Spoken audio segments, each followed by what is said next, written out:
Thomas Paine, Thomas Paine, Thomas Paine, Sam Adams, Sam Adams, Sam Adams, Benjamin Franklin, Benjamin Franklin, Benjamin Franklin. These men spoke up for what they thought was right. From their courage came such documents as the Declaration of Independence and the Constitution of the United States.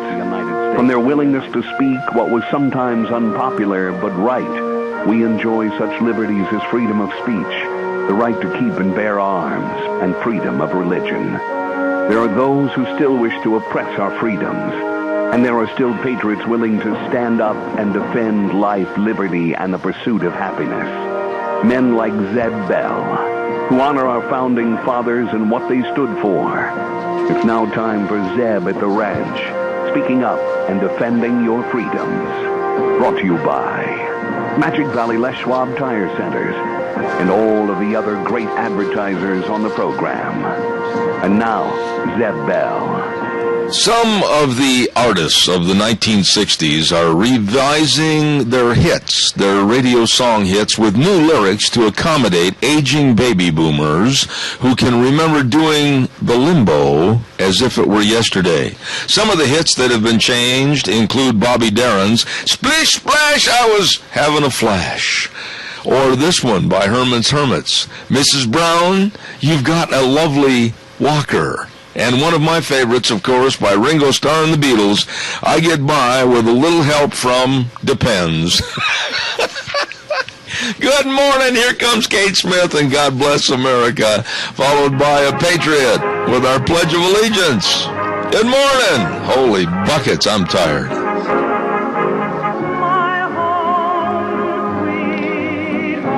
Thank you very much, Kate Smith, and God bless America. My goodness sakes, good morning. Good morning. I'm Zeb Bell at Zeb at the Ranch, and our major sponsor, your Magic Valley Les Schwab Tire Centers. All 7 locations serving you, and service is the key word, along with some of our great advertisers, including Lee's Furniture, Floors, and More at 459 Overland in Burley, and, of course, our friends at Western Waste Services, always at your disposal. Get on the route service today. Call them at 734-6969. I want to say a big thank you to 2 wonderful ladies that came up in the booth the other night and left off some absolutely delicious pita sandwiches and maple bars, and that's Gina and Michelle from JB's. Thank you. Thank you. You are very welcome. Thank you. And I hopefully, because I wanted to make sure that you got it on Thursday night to kick off the rodeo season for you in the correct manner. It was, I got to tell you something. I was supplied with so much food Thursday with you and that lovely lady, Michelle. And then Friday and then Saturday, I mean, the hits kept coming, like Randy from Tires West and Dr. History. I mean, we had a bountiful harvest up there. Well, it sounds like you were very well fed. So I had to take out my jackknife to keep a bulldogger from grabbing my maple bar. Well, here's my goal. Hopefully, you splurged a little bit. You kept with your diet, but it's okay if you gained a pound or 2. A pound or 2. A pound or 2, you say? Yeah. A pound or 2? That might have been more than that. That's okay, but that's what the fair season is all about. Oh, God bless you. Gina, you're something special. Hey, do we have a pledger? Well, actually, this is the deal. We originally had Al call in for the pledge, but then Little Miss Abigail called in, and so Al gracefully stepped aside to let Little Miss Abigail do the pledge, and then we do have Michael Rogers on. That's the kind of a guy Al is. Mm-hmm. Okay, lovely. Miss Abby, go ahead with the pledge, please. I pledge allegiance to the flag of the United States of America and to the republic for which it stands, one nation, under God, indivisible, with liberty and justice for all. Abby, you're just getting better and better and better at doing that pledge. I really enjoyed it. Thank you. You're welcome. All right, God bless you. Have a good day. Okay, and thank you. Al's listening to the pledge. Thank you, Al. What was that again? And if Al's listening to the pledge, tell him. And if Al is listening, tell him thanks. Okay, she said if Al was listening to say thank you. Oh, how nice. She's such a sweet little girl. Absolutely a dynamite little girl. Thank you so much. That was very kind.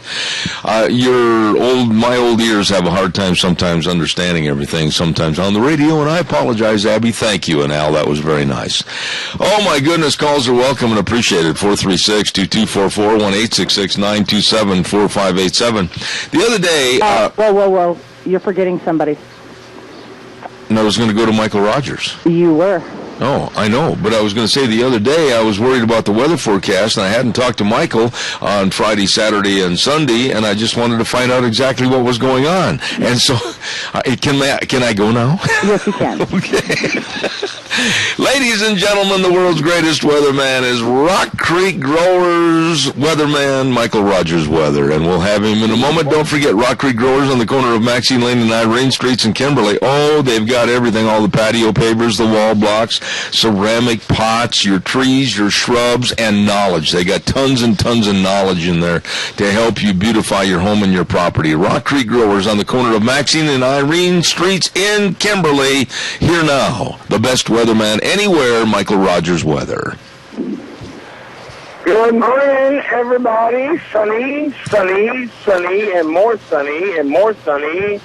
Did I forget a sunny? Well, I got one more for you. How about sunny, high 96 for today? Not a bad day. It's still hot, but other than that, this Magic Valley weather in the summertime, the dog days of summer, overnight low will be in the 60s, in the 90s all week long. So enjoy the weather. It's the only weather you got. Thank you, Michael. Absolutely the greatest guy in the world and the best weatherman. MichaelRogersWeather.com, brought to you by Rock Creek Growers on the corner of Maxine Lane and Irene Streets in Kimberly.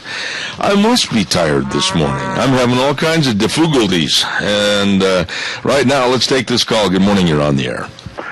Good morning, Zeb. Yeah, hello, Rodney. Hey, I was at the rodeo Saturday, and I got to say that little speech you gave just before the pledge, you know? Yes. You know which one I'm talking about, right? Yes. Mm-hmm. Anyways, that had me in tears, I got to tell you. Well, thank you. I think you ought to repeat that. I think you ought to repeat it on the air from time to time, you know? Well, I appreciate that. I wrote that actually to be used quite a few years ago at the NFR, and I appreciate that, Rodney. That's very kind of you to say, and I hope you enjoyed the rodeo on Saturday night. Oh, I did. It was good. But that little piece that you wrote, that you recited at the rodeo? Yes. I'd like to hear you say that over the air from time to time. I might just do that as we draw closer to 911 and the special remote broadcast we're going to do over at Ramsey Heating. I might do it that day, okay?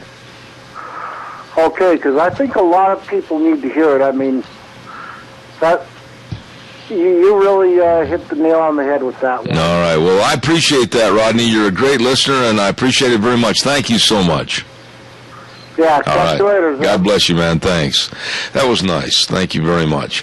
Hey, I got a little note in the mail, email actually, and it was from a lady by the name of, Mikkel Self. I believe that's the name of the youngster that had a birthday on last Saturday, and I didn't get this until just this morning, as a matter of fact. It was handed to me, and I understand that Mikkel Self, I think that's how it is, had a birthday, and we want to wish that little one a very happy birthday. Good morning, caller. You're on the air. Good morning, Zeb. Saturday, I believe it was, we received a wonderful, beautiful letter from Mike Simpson. I put it in an envelope and sent it to you today. All right. Now, this beautiful, wonderful letter from Mike Simpson, for some reason, I think you're trying to tell me something a little tongue-in-cheek. It was so full of BS that it just about smelled. You know, Helen, don't ever let anybody accuse you of being very passive and naive and not being outspoken, because you are all of the above. Hey, it makes life interesting. You keep me on my toes, I'll tell you, and I'm sitting down. Have a good day. I'll look forward to it. Thanks, Ellen. God bless. Thank you. Don't forget Daryl's Cleaners at 1223 Albion Avenue in Burley. Absolutely. They've got it all for you right there as far as cleaning all your clothes. All you have to do is stop in, and if like you got spots of like chocolate ice cream or something from the fair or whatever, and you need those clothes cleaned, stop in today and drop them off. Kevin and Cindy and the rest of the folks can make them look brand spanking new. They do it with my Rumply Crumplies. They can help you. Let me guarantee you that. Daryl's Cleaners, 1223 Albion Avenue in Burley. You stop in and see them today. Oh, and by the way, had a gentleman call the other day and say, what did you say about SafeLink Internet? And I said, well, they're the best.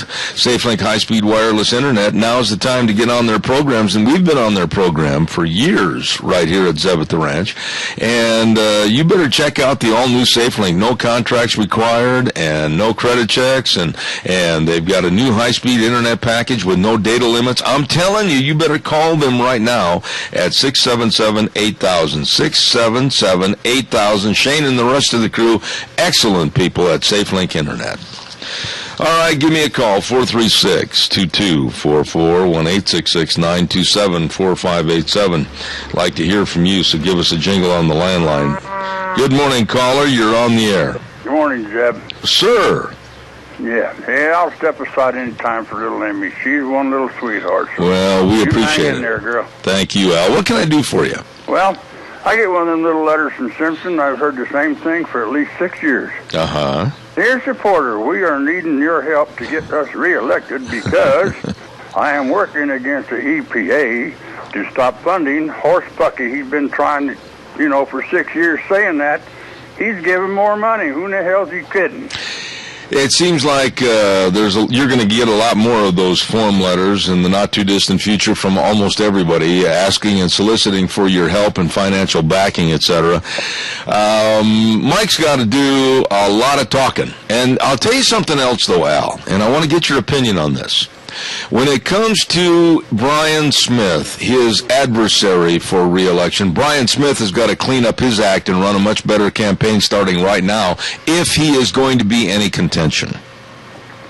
Well, I know that, but damn it to hell, I hear this stuff from Simpson for, how long has he been in there, 12 years? Mm-hmm. At least, yeah. All right, every year we get the same old spiel. I am working to get rid of EPA and stop their funding. Yet, he's one of the main men on the board. He hasn't done a damn thing but except raise their money going to him. Well, it's kind of like you and I have talked about in past conversations, if you'll recall. I want people to go back there and represent us. I don't want them to have a good old boys club. I don't want them to go out and have a beer on the back lawn. I want them to go back and represent us. I don't care if they get along with other people. I don't care if they get along with other people's ideas. I want them to go back and fight for what we want. Well, another thing that ticks my little fanny off is that this Karl Rove, I tell you, that man has caused more problems for the Republican Party in the last 5 years than any person that I know of. I wish he would learn to shut his mouth, go back to Texas, and stay where he belongs. Well, be more specific. There are some things that Karl Rove says and advocates that I agree with, and then there are things I don't agree with. So what's the bone of contention that you have? Cut Sarah Palin down like nobody's business. He's always criticizing Ron Paul and everybody else, but yet he's Mr. Perfect. Yeah. He didn't help Romney out one little bit. Let's just say that Karl, I think, is sometimes a fish out of water on some subjects, and I think he's way too bland on certain things. Well, I wish we'd just go home and shut his mouth and let us get back to business. Now, Farias, whatever his name is, the one that's in charge of the Republicans, I think maybe he might bring it around if he can get rid of guys like Karl Rove and a few people like that. Well, Mr. Priebus and the rest of the folks have got to really get their Republican Party lined up and their ducks in a row because, Al, they are absolutely tipping over in the water. I know it.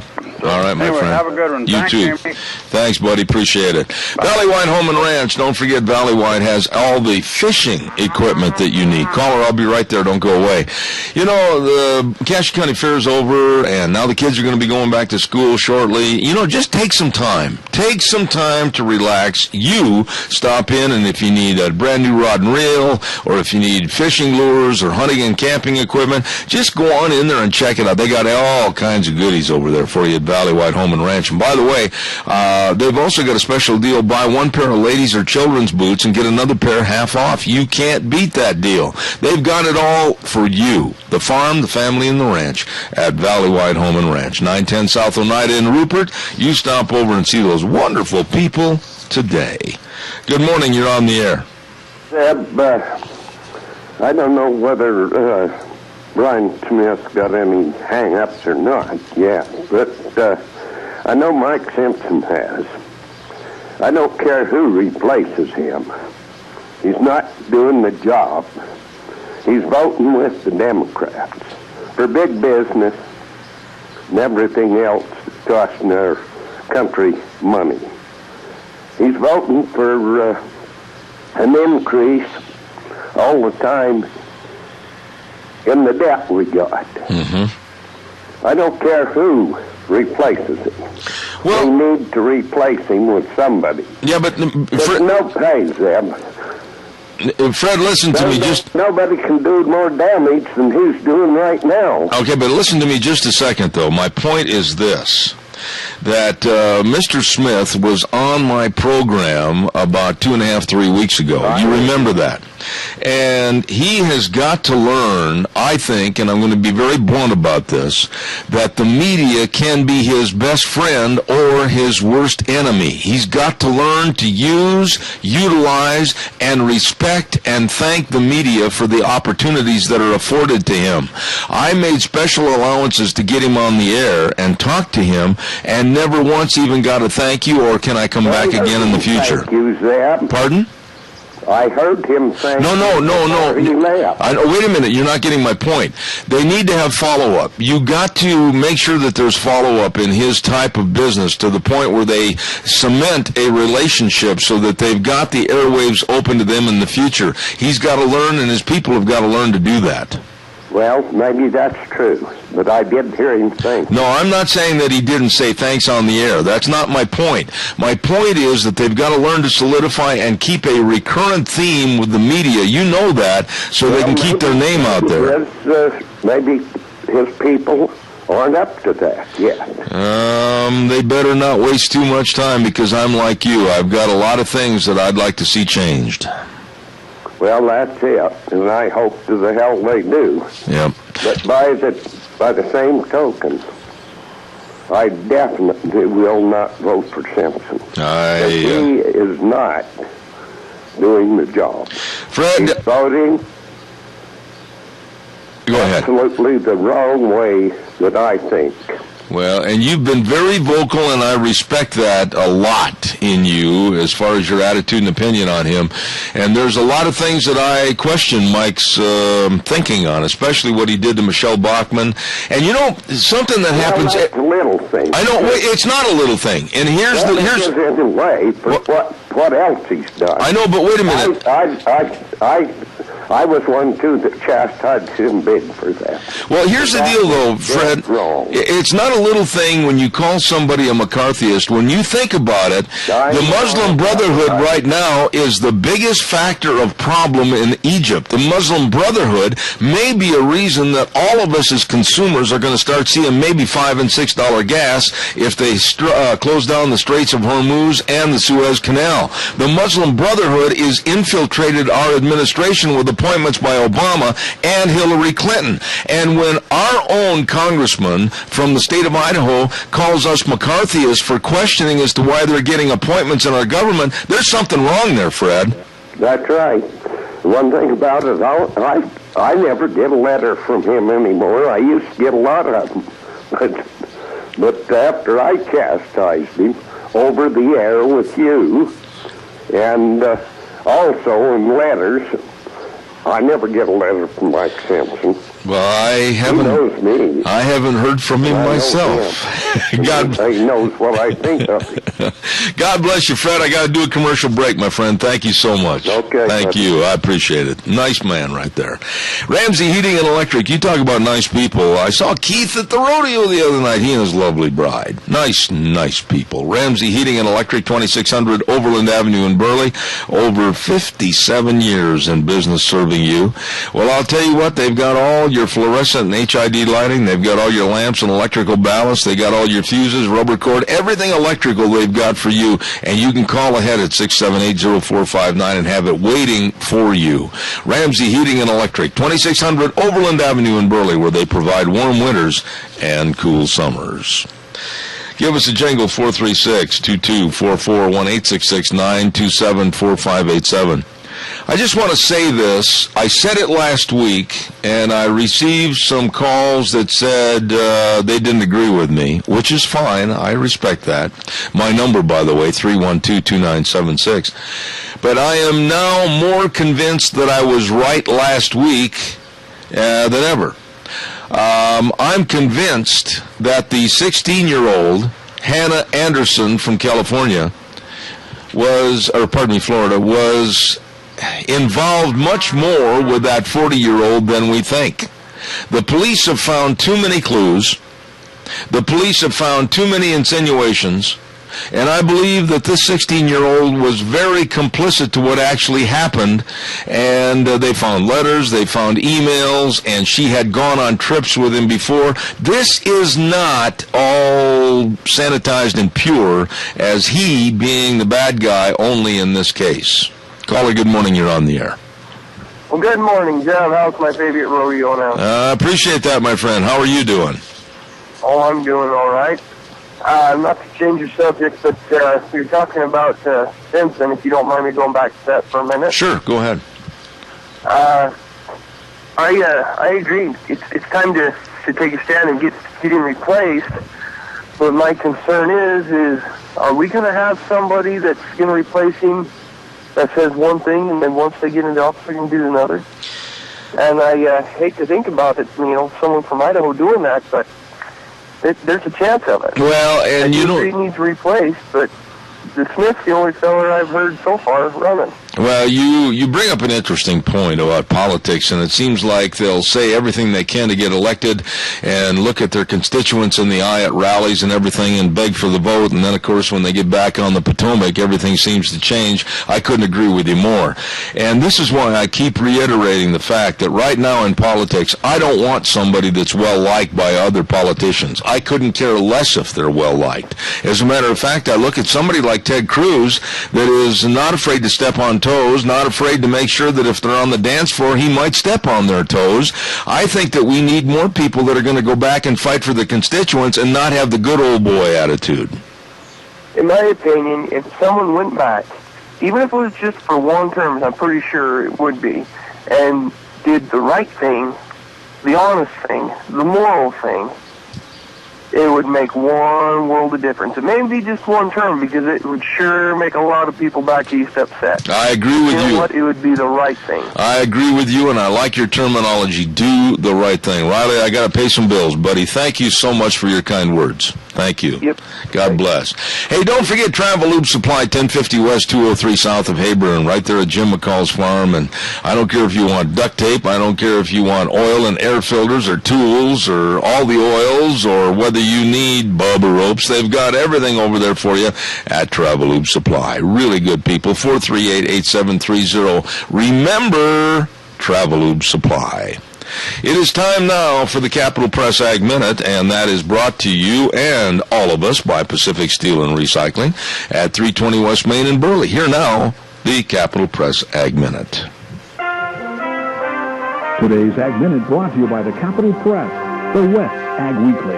Washington businesses are invited to participate in an upcoming visit with prospective buyers from Asia and Mexico. The Washington State Department of Agriculture will sponsor meetings September 9th and 10th in Seattle. Julie Johnson, Export Development Lead at WSDA's International Marketing Program, said 35 companies are signed up so far, among them producers of wine, frozen berries, honey, applesauce, chocolate, and oil. There is no cost to participate in the event, which is funded by a federal grant from the U.S. Small Business Administration. WSCA works with Washington State Department of Commerce to implement the grant. WSCA's foreign-based trade specialists are interviewing and selecting up to 20 buyers who will travel from Japan, China, Korea, and Mexico to meet with firms wanting to export. For more agriculture news and information, turn to the West Ag Weekly, the Capital Press, and capitalpress.com. Oh, thank you very much. And, of course, our friends at Pacific Steel and Recycling, don't forget they'll pay top dollar for scrap iron, tin cars, auto, stainless steel, aluminum, copper, and so much more. Nice people serving you. Pacific Steel and Recycling, 320 West Main in Burley, 678-2321. Good morning, caller. You're on the air. Good morning, young man. Thank you. Well, you are, and you sounded very good at the rodeo. Well, thank you. All 3 nights. Thank you very much, sir. I appreciate that. You're very kind. Main thing I called for, I heard out of Mike Simpson's brother's mouth that he would not vote for Mike. Really? So what does that tell you about Mike? Well, it sounds to me like the brothers aren't getting along real well and possibly won't share any of the turkey on Thanksgiving. Well, it makes you wonder, don't it? But I just thought you'd be interested.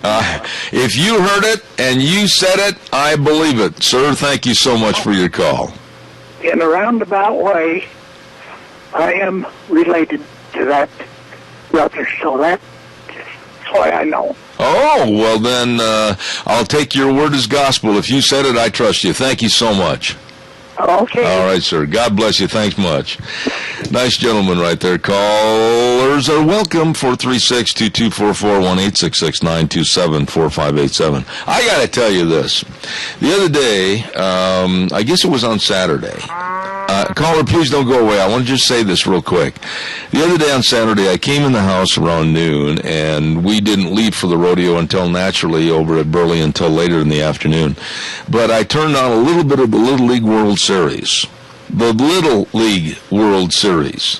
And the pitcher from California, now think about this. Little League World Series, the pitcher from California was 6'4" tall. Let me say it again, 6'4", and he had a rocket fastball. Now, these kids are pitching to home plate 46 feet away. And this guy, this kid, 6'4" and a rocket fastball, wow. I mean, it was spooky. Good morning, caller. You're on the air. Yeah, good morning, Zeb. Yeah, I saw a little of that, just a recap on it. But missed you at the Liberty Summit. Man, it was a fantastic meeting. I mean, I learned a lot. The Common Core thing, folks get onto that. Our education system is going to be dumbed down so badly. We need to take back our lands, put them in the state control. You know, fires on state land aren't near as bad as they are on federal land. Now, why is that? Because of better management. You know it as well as I do. Yeah, and it's just, you know, so, and then, of course, Larry Pratt, who I'd met several years ago at a Liberty rally and Freedom Rally, when I went to see Ron Paul and figured there was the only chance I would ever have a chance to meet Ron Paul down at Reno, Nevada, he talked about what's going on with the gun control situation, and, of course, they're working every country that gives up their guns one way or another, and they're just sneaking through the back door to do that. And, of course, Sheriff Mack was there, and boy, did he lay it out there as far as what the responsibility of the sheriff. And, you know, these sheriffs are taking federal money to buy equipment and so forth, and then you take the controls to go along with it. And that goes for our county sheriff, from what I understand. We really need to be camping on these sheriffs and saying, look, your responsibility is to protect us against federal government tyranny. And they need to be online to do that. If they're not going to do it, replace them. Yeah. You know, I want to just quickly, Adrian, I want to go back to what you initially said about Common Core. And I don't know if you heard about this story, but it happened in Chicago. A lady by the name of Amanda August, a curriculum coordinator in a suburb of Chicago, said that as far as Common Core education is concerned, that getting the right answer in mathematics just doesn't doesn't matter as long as the kids can explain their reasoning. This is the weirdest thing I ever heard in my life. Yeah, absolutely. It's a total. It's worse than that, though. It's basically bringing in a Hitler and Soviet-style education system to the American people. I mean, our children, and it not only it's just a lot of it's just propaganda. They brought out a lot of those examples. It was an excellent presentation on Saturday morning there in Burley, and anybody that missed that Liberty Summit, they really missed an opportunity to hear some top-notch people and to really get educated on the issues.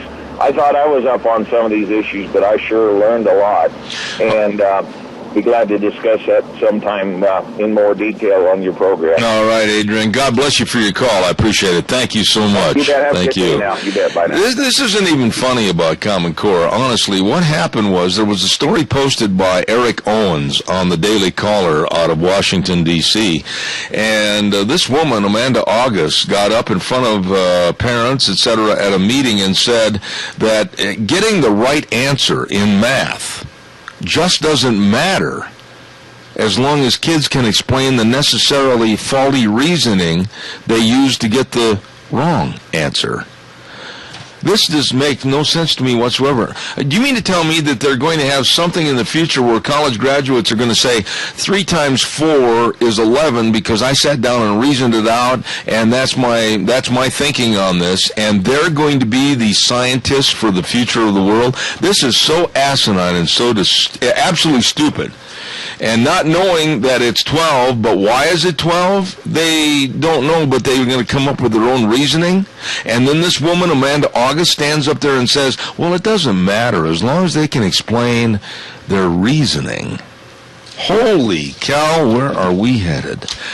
Calls welcome, 436-2244, 1-866-927-4587. JB's, 136 East 5th North in Burley. Now, I've had calls, and people have been wondering, when are we going to have the August JB's Zeb's Lunch Bunch? Well, I have told you it's going to be on the 29th, Thursday the 29th, next week on the 29th. Don't miss it at 11:30 at JB's. Now, you can stop in anytime for breakfast. Oh, what a breakfast buffet they've got. Luncheon specials. Oh, man. Steaks. Oh, they make a great steak over there. I'll tell you what, everything they have is delicious. Please stop in, check out the menu and the service and the nice people at JB's, 136 East 5th North in Burley. I'm telling you also, this week is going to be a fun week. We're headed down to the Box Elder County Fair and Golden Spike Rodeo. We're going to have my dear friend Brent Rose on the program later on this morning talking about it with the theme Blue Jeans and Country Dreams in Tremont, Utah. This is going to be a ripping good time, big event. Team branding and Kids Scramble this Tuesday night. And then on Wednesday night, they're going to have the Bulls, Broncs, and Barrels. Wow, that's going to be fun. And then the big PRCA Golden Spike Rodeo starts on Thursday and goes through Saturday. All of this and more at the Box Elder County Fair and Golden Spike Rodeo in Tremont, Utah. Don't you miss it. All right, now it's your turn. Give us a call, 436-2244, 1-866-927-4587. I want to just mention this, if I could, just a little bit. This is absolutely scary to me, and I've got a fly. Deanne, could you come in here for a minute and hand me my trusty use only in August fly swatter? I've got some flies that have to be deceased, and if you can find a fly swatter for me and let me have that, I mean, don't let me have it with the fly swatter, but just hand it to me. I'm going to go ahead and start making less fly problems here in the studio. All right, I've got my trusty fly swatter. Land, you son of a guns, I'll get you. But I'm very worried about this. Muslims have been on television over the last couple of days, and they are claiming that 9/11 was a day that made them the victims. Now, I'm sure you've probably heard about this. And they're going to try to have a million Muslim march on 9/11 to tell everybody that they have been victimized and they have been villainized. And I'm just going to be very blunt.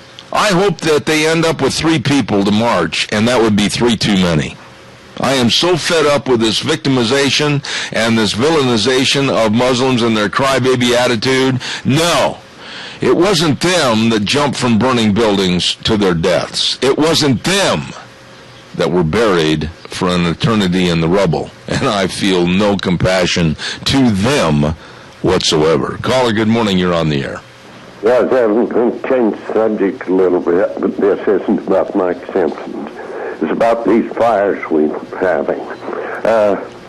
Adrian here a while back mentioned about spraying this DDT onto these forests. And I watched that being done by a guy that was my partner in the outfitting business. When we was guiding, outfitting up around the salmon area, why, he was spraying DDT on these forests. And that was controlling this budworm that was doing so much damage. It was a spruce budworm, they called it. That was doing so much damage to these forests. And it was taking care of them. And then the environmentalists got a hold of it and said it was bad for the environment. So it was taken off the market. Yeah. And the DDT was really helping these farmers, too. And it's found out now that it wasn't bad, but it's labeled that way, so it's still off the market. Well, that's true. And, there never has been, and I'll dare and defy anybody to prove me wrong on this, there never has been any bona fide cases ever proven that DDT killed one single human being or did and caused the destruction that the so-called environmentalists claimed it did. And it's been absolutely needed in Africa for the last 15 to 20 years to eliminate this terrible malaria and mosquito problem, but the world has been duped into thinking that DDT is a danger, and it is not. Well, it isn't. This partner of mine, he went down in the plane and was killed, but that's beside the point. But anyway, that's my story, and I heard Adrian on it here a while back on the DTT, and that's definitely true. This was shut off due to a bunch of idiots. Absolutely. Well, you summed it up there. Thanks, Fred. God bless you, man. Appreciate it. I've read a lot and studied a lot about DDT, and I've talked to the experts. And when I say experts, I mean people that you can trust and people that know and have the knowledge.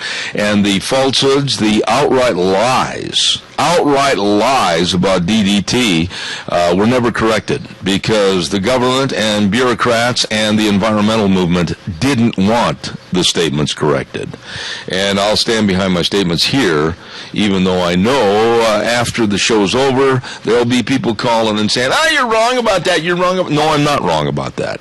Never has been one death attributed to DDT.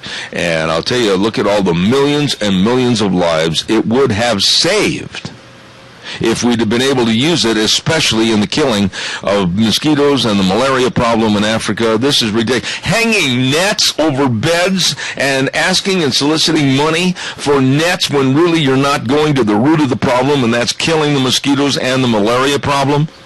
Give me a break. Time for the weather, and the weather is brought to you this hour by Sportsman's Warehouse, 1940 Bridgeview Boulevard in Twin Falls, with my old buddy Reese Widmeyer, the manager. Oh, if your passion is hunting, fishing, camping, backpacking, shooting, whatever, they've got the right equipment for you when you head into the great outdoors. Here now, MichaelRogersWeather.com. Hi, everybody. Michael Rogers from MichaelRogersWeather.com. Sunny, sunny, sunny, sunny, sunny all day today. High 96. No, I can't sing, but when you don't do TV, you don't do radio anymore, you can do these things. So you can just turn me off, or you can turn me on, or you can enjoy the weather. It's the only weather you got. I love it. MichaelRogersWeather.com, brought to you this hour by Sportsman's Warehouse in Twin Falls, 1940 Bridgeview Boulevard. And the great indoors for those who love the great outdoors. They are more than just a store. They are your outdoor adventure partner. You stop in to Sportsman's Warehouse. Good morning. You're on the air. Yeah, good morning, Zeb. Okay, the three big lies for everybody out there. It said that DDT was persistent and he would last in the environment forever. That's lie number one. Number two, the demise of the raptors, the bald eagles and so forth, that was lie number two. As far as the eggshell thickness, when they run the test, they didn't have any calcium. In the initial test, that was published in Science magazine. The second test by the same researcher for the USDA with calcium, normal calcium for the birds, no difference. The Audubon Society issued a proclamation to their members, which is Songbird Society. Say, if you see a raptor nest, you destroy it because the raptors destroy the eggs and eat the songbirds. So, and the third thing is that it was carcinogenic, that would cause cancer. Well, long-term studies have shown people with DDT exposure on a regular basis live 8 years longer than the regular population. Yeah, but let me ask you a question here. Let me ask you a question real fast, Adrian. I cannot remember the name of the gentleman that was a college professor that, to prove his point about the safety of DDT, actually drank some in his class. Who was that? I can't have that information right at my fingertips, but yeah, he actually wrote a book on the thing, and he went into it and dug into it. There's been, in my opinion, William Ruckelshaus, he was the first appointed administrator for the EPA. Okay, so the problem there was he came from the World Wildlife Fund, which basically funds most of the environmental groups like Sierra Club and so forth. And he came over here, and he never attended any of the hearings. He never heard any of the testimony. According to AIDS, he never read any of it. He had an agenda. The agenda is genocide. They only want, under Agenda 21, as we have discussed before, 500 million people on the whole planet. That'd be like the population of North and South America. Yeah. And the rest of the people would be gone. Yeah. And so this man and Rachel Carson with the Silent Spring was just nothing but half-truths and lies. And this whole Agenda 21 is to control us, put us under the UN, and we need to get out of the UN. HR 75 folks camp on Simpson and our senators to do something, and also reinstitute DDT. They have the authority that they could do that. But I send off letters to them. I never hear nothing. They're afraid. They're a bunch of wimps. I'm sorry. I agree, and don't apologize, my friend. Thank you so much, and again, for calling back. I thank you for that. Have a good day. Thank you. No, we need to get with it. That's for sure. Amen. You bet. Amen.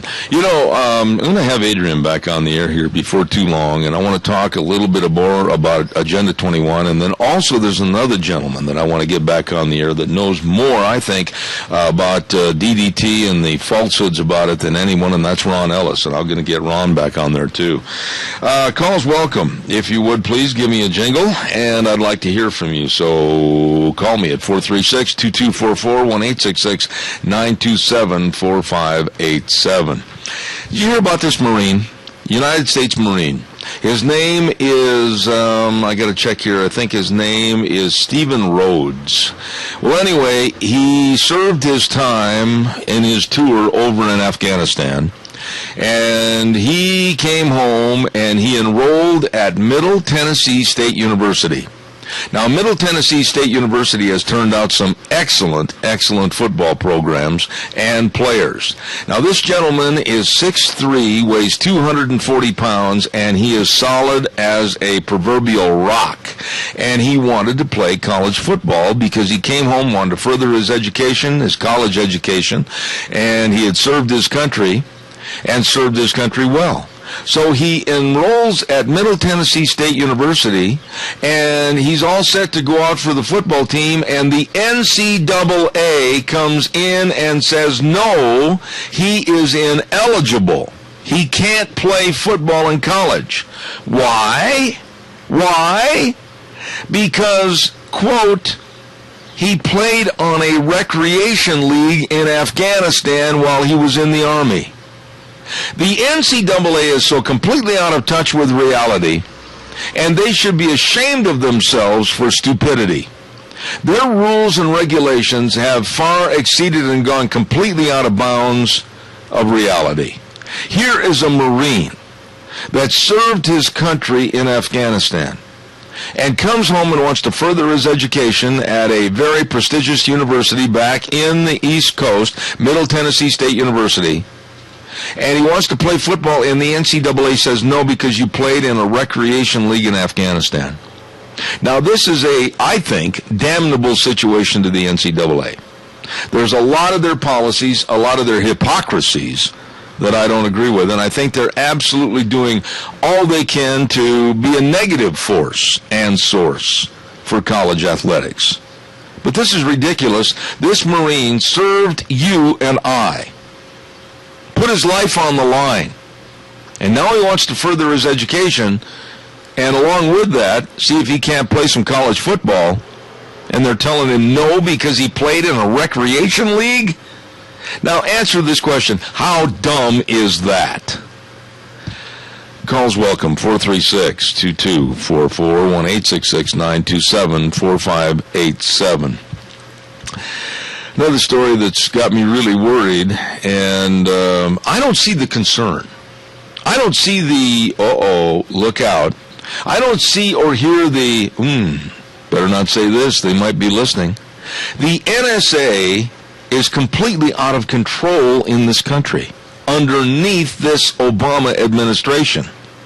They know what we're doing 24/7. They know who we are talking to 24/7. They know where we are going 24/7. And now they're finding out that the NSA has broken thousands of rules regarding watching you and I, and basically bird-dogging you and I, illegally. And they're not to be trusted. And Obama gets on the telephone, he gets on the television the other day, and basically said, well, we're going to make sure that everything is cleaned up and that Americans can rest easy in knowing that they're not being surveilled upon. Baloney! Big Brother is here. And I dare somebody to tell me that it's not worse than we even had thought regarding George Orwell's 1984 book. We aren't doing anything about it. We're not incensed that they're watching us at the intersections. We're not incensed that they're listening to our phone calls. We're not incensed that they're reading our emails. We're not incensed that they know where we are 24/7. We're not incensed that they want to put black boxes in our cars to make sure that we know, or they know exactly where we are, how much we're driving, etc. We're not incensed that everything we do is being looked upon as being possibly against the government. Good morning, caller. You're on the air. Good morning, Zeb. About that Marine that supposedly couldn't because he was in a recreational league. Yeah. What about all these kids that play in recreational leagues before they're in the school program? I wished I could tell you, Doug, what's going on with this thing. I can't, because there wasn't any more information available on this other than what I just gave you. I'm doing some research into this, but you know as well as I do, that the NCAA has come out with some of the most ridiculous, asinine, cutthroat type rules that I've ever seen and heard in my life. Now, I'll give you one of them. I want to get your response on this. Here these kids are going to school, and they can't do anything. They can't turn around and talk to anybody. They can't accept anything. They can't accept any gratuities whatsoever. But the school and the television networks and all the big shots are making tons of millions of dollars off these kids playing. And these kids, if they trip up and they accept a cheeseburger from one of the sponsors of the school, they could be thrown out of sports. That's ridiculous. That is ugly. Well, it might be ridiculous, but you know it's true. I know it's true, but they're making rules that nobody can live by. Well, I know you're going to want to live by.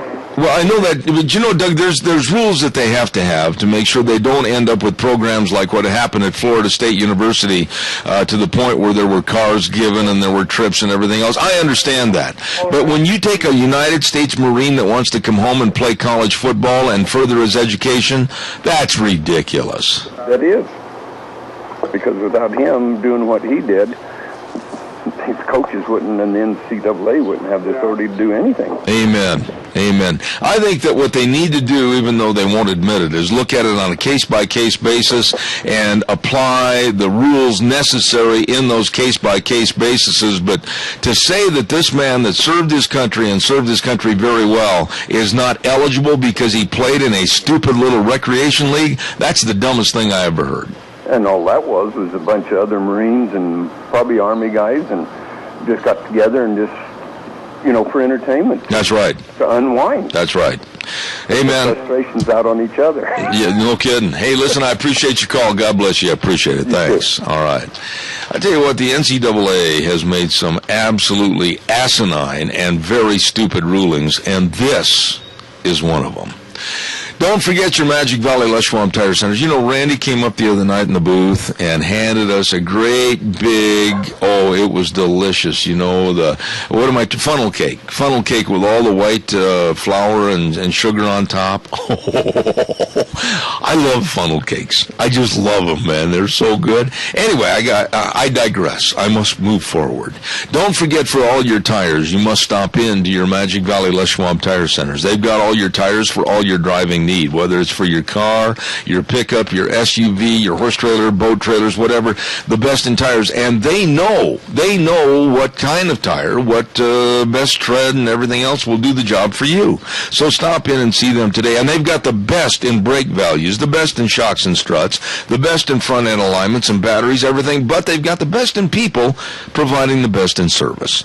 With Dave on Blue Lakes and Twin, Mike and Buell, Mike and Jerome, the Twist family and Paul, Lane and Rupert, John on Poline, and Randy on Overland and Burley, your Magic Valley Les Schwab Tire Centers. A lovely lady over at the studio, she's such a caring person, and that's Gina, came up the other night and provided goodies for us at the rodeo, and it was a hot little Moomba up there, wasn't it? Oh, it was very, very warm, and we were out on the blacktop right in front of the arena. And I tell you what, you just stepped out there and it was just instant sweat. So luckily we had like a big old case of water and we were just pounding the waters like crazy. I have never put down so much water in my life, and it was warm up in that announcer's booth, kind of enclosed, and it went from, like, if it was 98 outside, it had to be 108 inside, and exactly. It was warm. Yeah, and because you don't have any of that wind, even though it is kind of like sitting in a hot blow dryer, yeah. It still helps to cool you off. So, but once the shade came, it was nice. And I was so worried that I had an accident, but it was just the sweat running down my legs. TMI, my friend. TMI. There you go. I got to come back in 6 minutes if I'm able. See you. You got it. All right. Good morning. Welcome back. Hour number 2, Zeb at the Ranch. I'm Zeb Bell, brought to you by our major sponsor, your Magic Valley Les Schwab Tire Centers, and some of our great advertisers that include our friends at Lee's Furniture, Floors and More at 459 Overland and Burley, and our friends at Western Waste Services. From the canyons of the Snake River and all across southern Idaho, we're always at your disposal. Western Waste Services, we care about our community, our resources, and this great land. Western Waste Services is lending a hand, always at your disposal.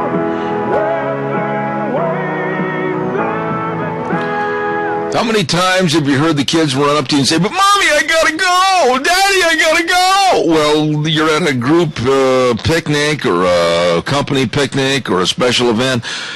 Somebody forgot to get the restrooms. Well, they've got all the porta potties with the standalone hand wash stations at Western Waste Services for all your events. They're always at your disposal. All you have to do is just give them a call, 734-6969. That number again, 734-6969. Western Waste Services. Yep. always at your disposal. Stand by in just a minute. We're going to have our guest on the air, but I also want to acknowledge the fact that Hanson Mortuary, wonderful, wonderful people at 710 6th Street in Rupert serving you. Joel Heward, the owner and manager, and the rest of his staff, absolutely providing the families they serve with the best possible support and comfort, always upholding the highest ethical standards with unquestioned integrity. Please contact them today at 436-5636. 710 6th Street in Rupert, Hanson Mortuary, serving you and your family. It's Monday. Man, have we got a lot to talk about with this guy, and that's, of course, my dear friend from Golden, Colorado, the one, the only, Frosty Woldridge. Well, good morning. It's always a pleasure, Zeb. My dear friend, I've got so many topics that we can get into this morning, one of which I'm sure you're probably not thinking I'm going to jump into, but I want to ask your opinion on it. You know, little by little, we're losing so much in this country, and actually it might be in leaps and bounds instead of little by little as far as our freedoms are concerned, and every day that goes by I become more outraged that the NSA, the National Security Administration, garnering and gathering more information on Frosty Woldridge and Zeb Bell, and nobody seems to care. I'm very concerned about this. Are you? Well, the one thing that I appreciate as an American citizen is the First Amendment, and they can gather all the information they want on anyone who speaks their mind, who brings the facts, who stands up for America, who loves this country. I don't know anyone who loves this country any more than you and I do, and the people of this country, and the laws of this country, and the success of this country. So there's no way that they can, the NSA or any other organization could sit around and say, wow, these guys are subversive or whatever. We stand for the Constitution. We love the Constitution. We honor the great founders of this country, and we honor and we stand for and we abide by the laws of this country. At no time can you say that Zeb Bell and Frosty Woldridge have been breaking the laws of this country. So in the end, whatever they do, I think it was Mark Twain said that it takes a patriot as the scorned and scuffed man, but when his cause succeeds, then even the meek and the weak will jump on the bandwagon. And as long as you and I stand in integrity, the NSA can take all it wants and get all the information it wants, but the fact is you and I are American citizens, and you can't better that. You can only support that we're American citizens, that we're involved in our country, and that we care about our country and the future of our country. And so that, to me, is a great honor. So the NSA, whatever it is what it is, but we're American citizens, and we have the right to speak up, and we have an absolute obligation to tell the truth and help others understand it also. You know, another subject I wanted you to touch on this morning is Common Core education, you being an educator and a former teacher. And I mentioned last hour, Frosty, that I have right here in my hand, as a matter of fact, a picture of a video that was taken of a lady by the name of Amanda August, a curriculum coordinator in a suburb of Chicago, saying this, that getting the right answer in mathematics just doesn't matter as long as kids can explain the necessarily faulty reasoning. Is that what's coming now? Is the Common Core education, just have your own opinion and that's good enough? Well, that's called affirmative education concept. An affirmative education concept is that you got to feel good to get past the subject, and or you need to come from a stance of essentially incompetence or the inability to perform a function. If we go to that level, affirmative education, which it's just affirmative action education, which we've been doing.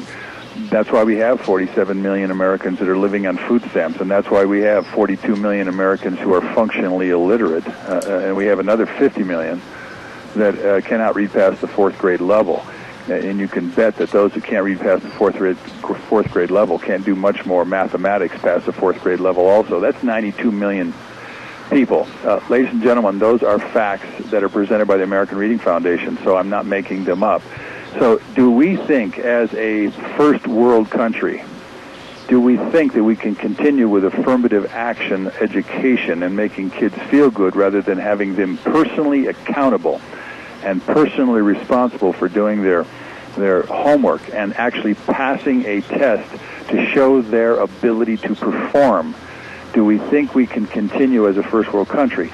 And you see, Zeb, I've traveled throughout third world countries, and the one huge lacking of all of their, and the reason for their poverty, and the reason for their starving, and the reason for their hopelessness, and the reason they don't have viable civilizations is because they lack accountability and they lack education.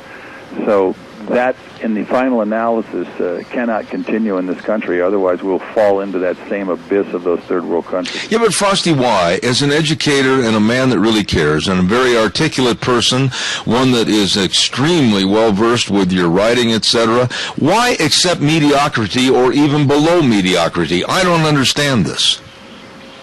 Well, unfortunately, as we tried to make ourselves feel good back in the 70s and pass everyone up through the educational process, especially minorities that were not performing. I mean, unfortunately, black America and certainly, if you will, so much of the Mexican or Latino contingent in this society, and really the poor white folks that are out there that simply don't push toward excellence in education, we somehow thought that we needed to make them feel better. And it was called affirmative action grading, passing them up without the verifiable, passing of tests and so forth.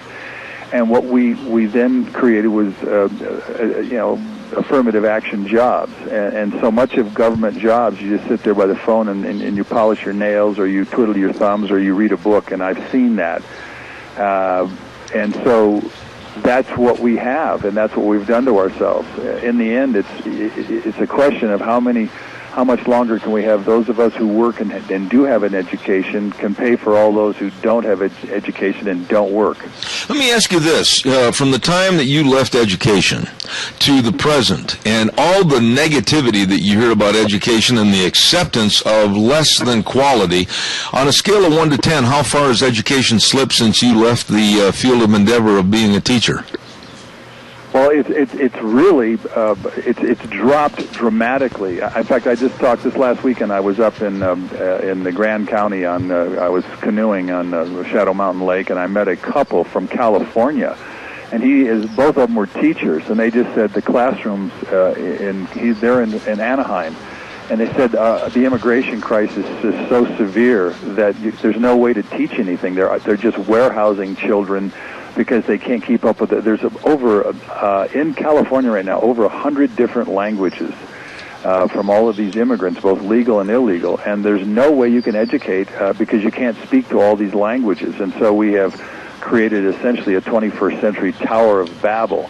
And when you have all these educational glitches, and you have all of these languages, and in fact, this couple that we talked to, Ryan and his wife Sarah, very sharp individuals, they're going to move to Colorado. They says, we simply are failures, and there's no way to succeed in the educational realm out in California right now. And so we absolutely are becoming a country, again, 42 million Americans are functionally illiterate. They cannot read, they cannot write, they cannot perform simple math.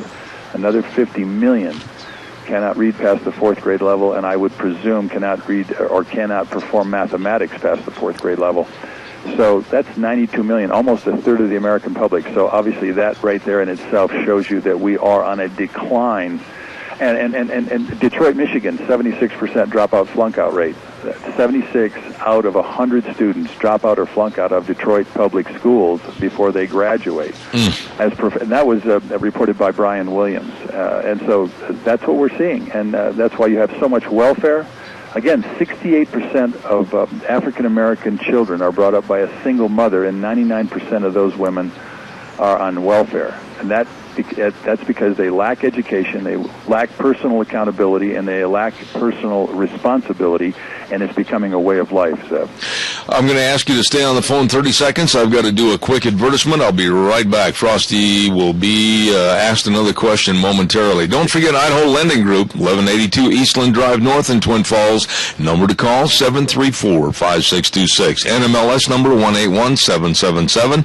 Equal Opportunity Lender. And please visit with Scott and the rest of the crew at Idaho Lending Group about your next mortgage or the refinancing of your current mortgage. As a borrower, take the time to fully understand all of your loan options that can save you significant amounts of money over the life of your loan. Contact them today. Idaho Lending Group, 1182 Eastland Drive North in Twin Falls, 734-5626.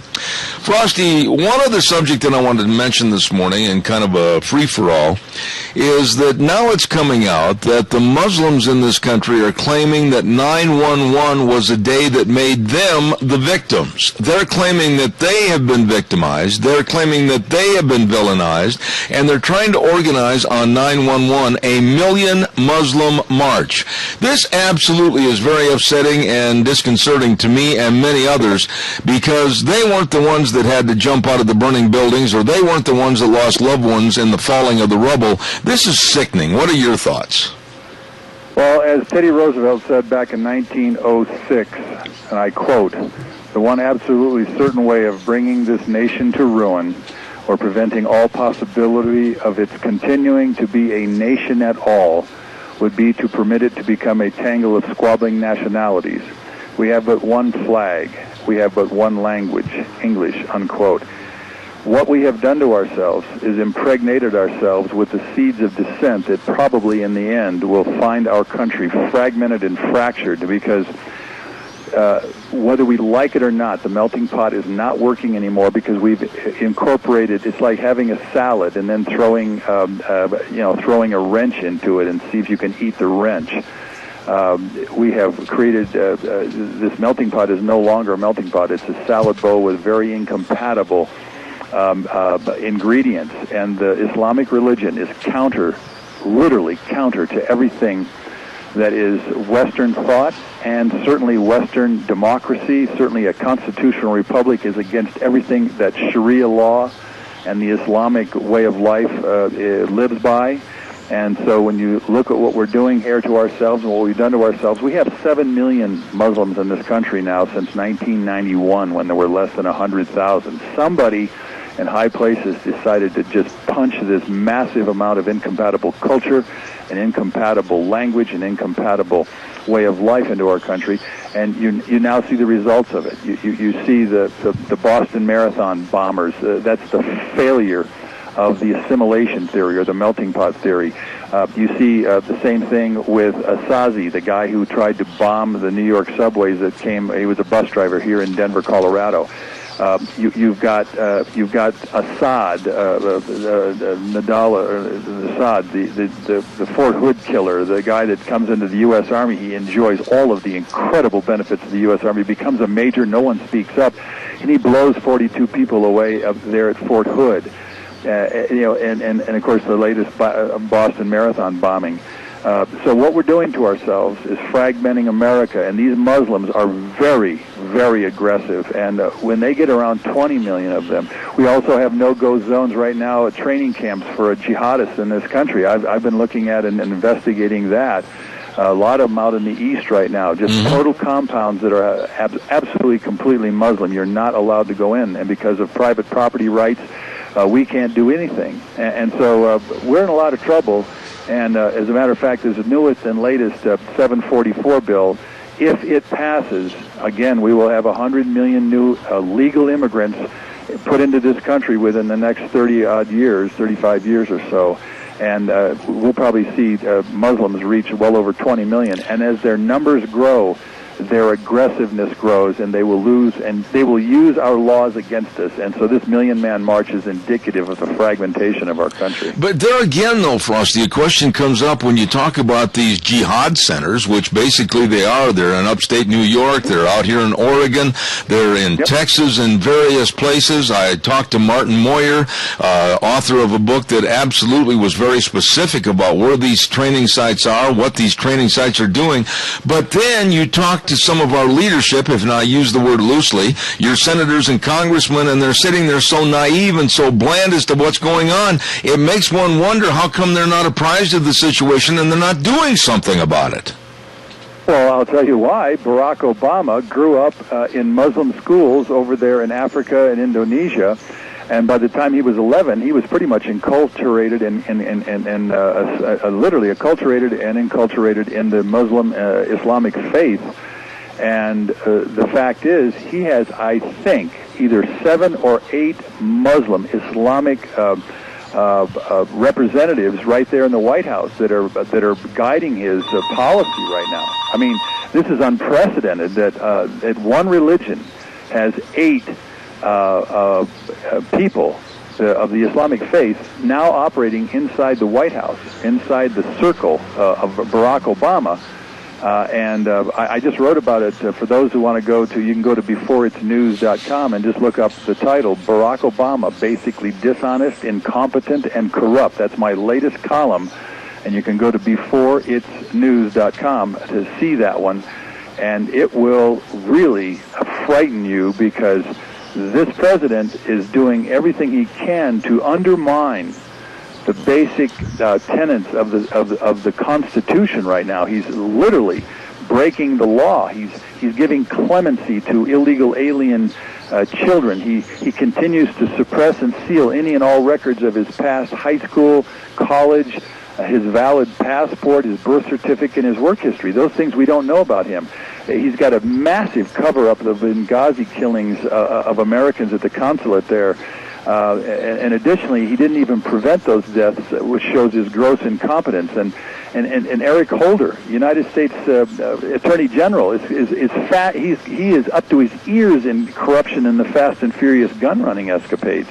And then when you look at Barack Obama's Social Security card, that thing originated in Connecticut, where he never lived or visited, and yet that's being overlooked by the law. And, of course, the latest IRS scandal where he targets anyone who questions him. One of the things about this republic, what keeps us free, is that we get to question those who are corrupt.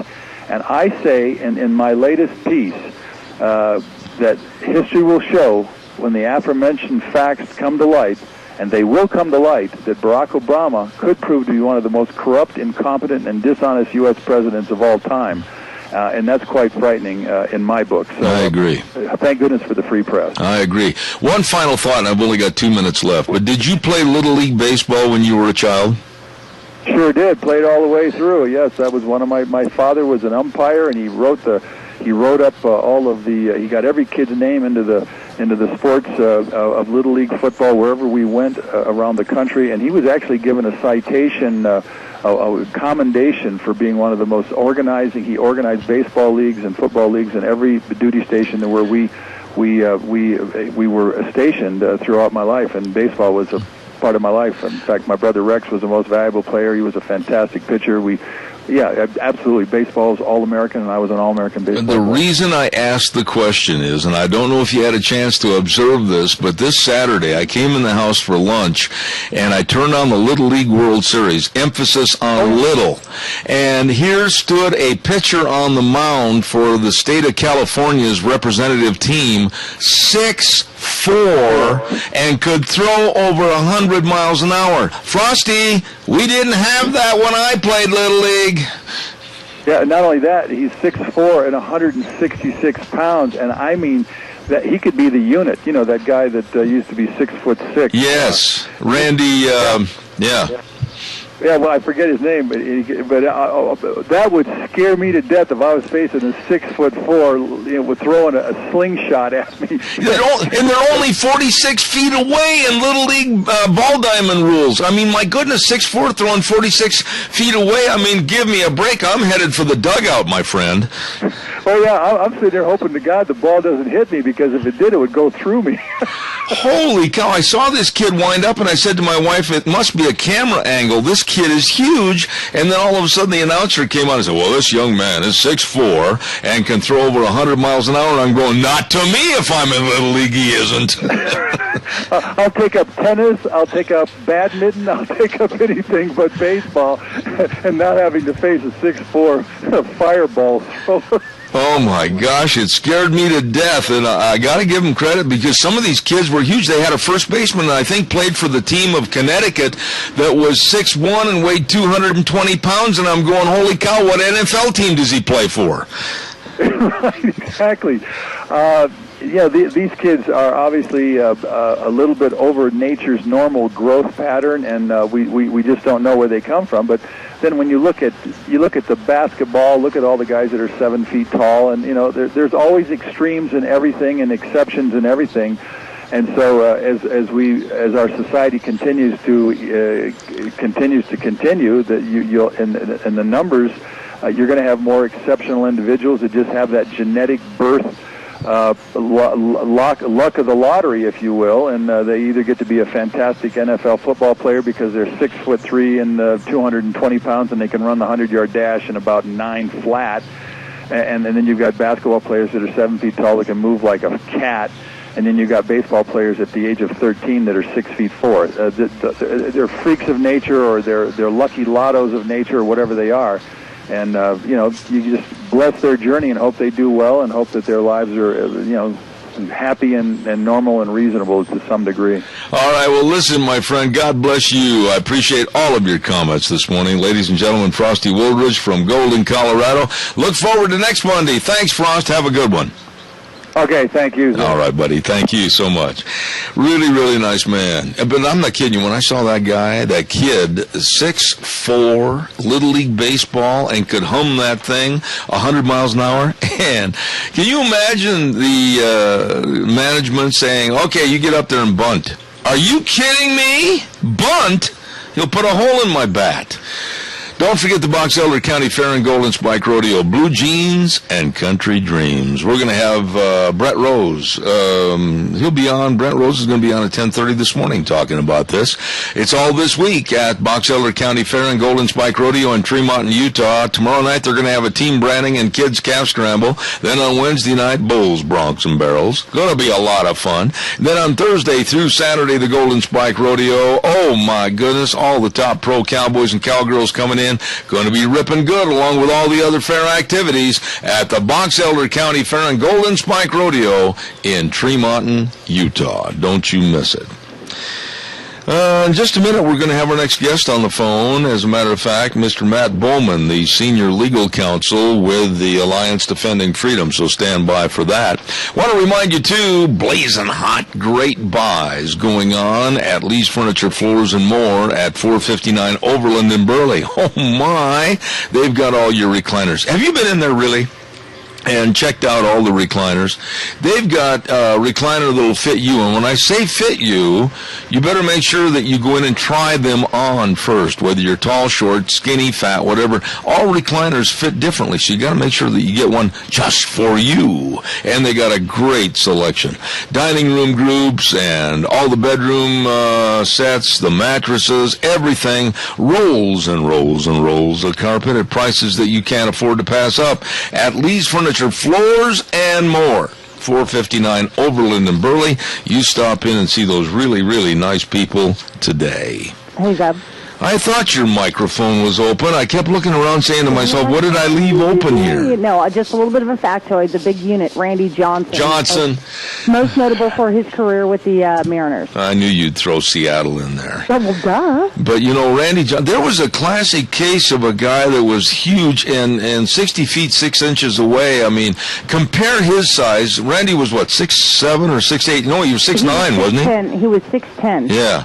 He was 6'10". Okay, say 6'10". 10, 60 feet 6 inches away, and this kid was 6'4", 46 feet away, that would scare the daylights out of me. You know, and for a little league, you sure he's old enough? Did they check his birth records? I mean, this is little league. Yeah, but I mean, there was a bunch of big kids this weekend in those games. I mean, that one first baseman for Connecticut, when he ran out on the field, it registered a 7 on the Richter scale. Wow.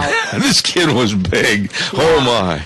Anyhow, do we have our guest ready? We do. I'll be right with him. Tell him not to go away. I want to remind everybody about Let's Ride, Highway 24 between Rupert and Burley, where the fun is sold. They're open Tuesdays through Saturdays from 9 to 6. And they got a great selection of all the 2014 models that are showing up daily, along with the Can-Am Maverick Max 4-seater. Oh, man, get up in the hills and enjoy yourself this fall. They've got everything for you, all the ATVs, everything for your enjoyment. Where the fun is sold.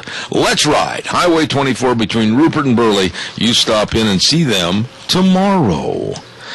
Well, we're going to get on the phone right now and check with Alliance Defending Freedom, Matt Bowman. Matt, good morning to you. How are you, sir? Good to have you back on the program. Great to be back, Zeb.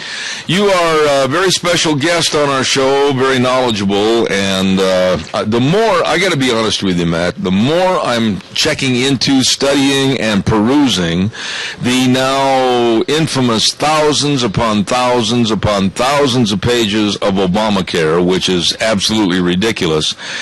The enforcement of this Obamacare mandate is like socialism against all of our constitutional values, and I'm seeing this with stories like the Conestoga Wood Specialties Company, where they're being forced and coerced into doing something and contributing to something that's completely against their moral standing or their beliefs. Tell us more about this. Sure. The Hahn family is a Mennonite family from Lancaster County, Pennsylvania. They run a wood cabinetry company, and they've always provided generous health benefits to their employees, but they don't want to provide abortion in their health insurance plan. They don't want to provide drugs and devices that can cause early abortions. But here comes Obamacare, and it purports to take over all the decisions about what's going to be in health insurance, and one of them that it insists upon is that these early abortion-inducing drugs and devices be in health plans of all kinds, regardless of whether you have a religious objection. This is blatantly illegal under the Religious Freedom Restoration Act, which President Clinton signed in 1993, but the people implementing Obamacare don't seem to care about that. They're interested in promoting the agenda of Planned Parenthood and the allies of the Obama administration that are promoting these abortion activities throughout the country and throughout their influence in government.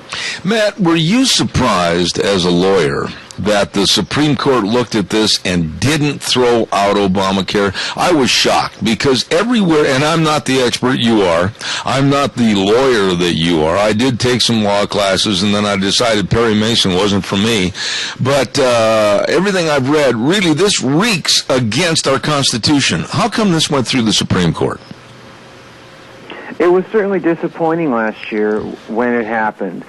And the fact is that we do have a federal government that has gotten very large and very bloated, and the danger of that is seen in these cases, because what we have here are federal bureaucrats who are taking this massive power that they have, and they're picking and choosing what faith is and who can exercise faith and who can practice faith in their daily life and in their business.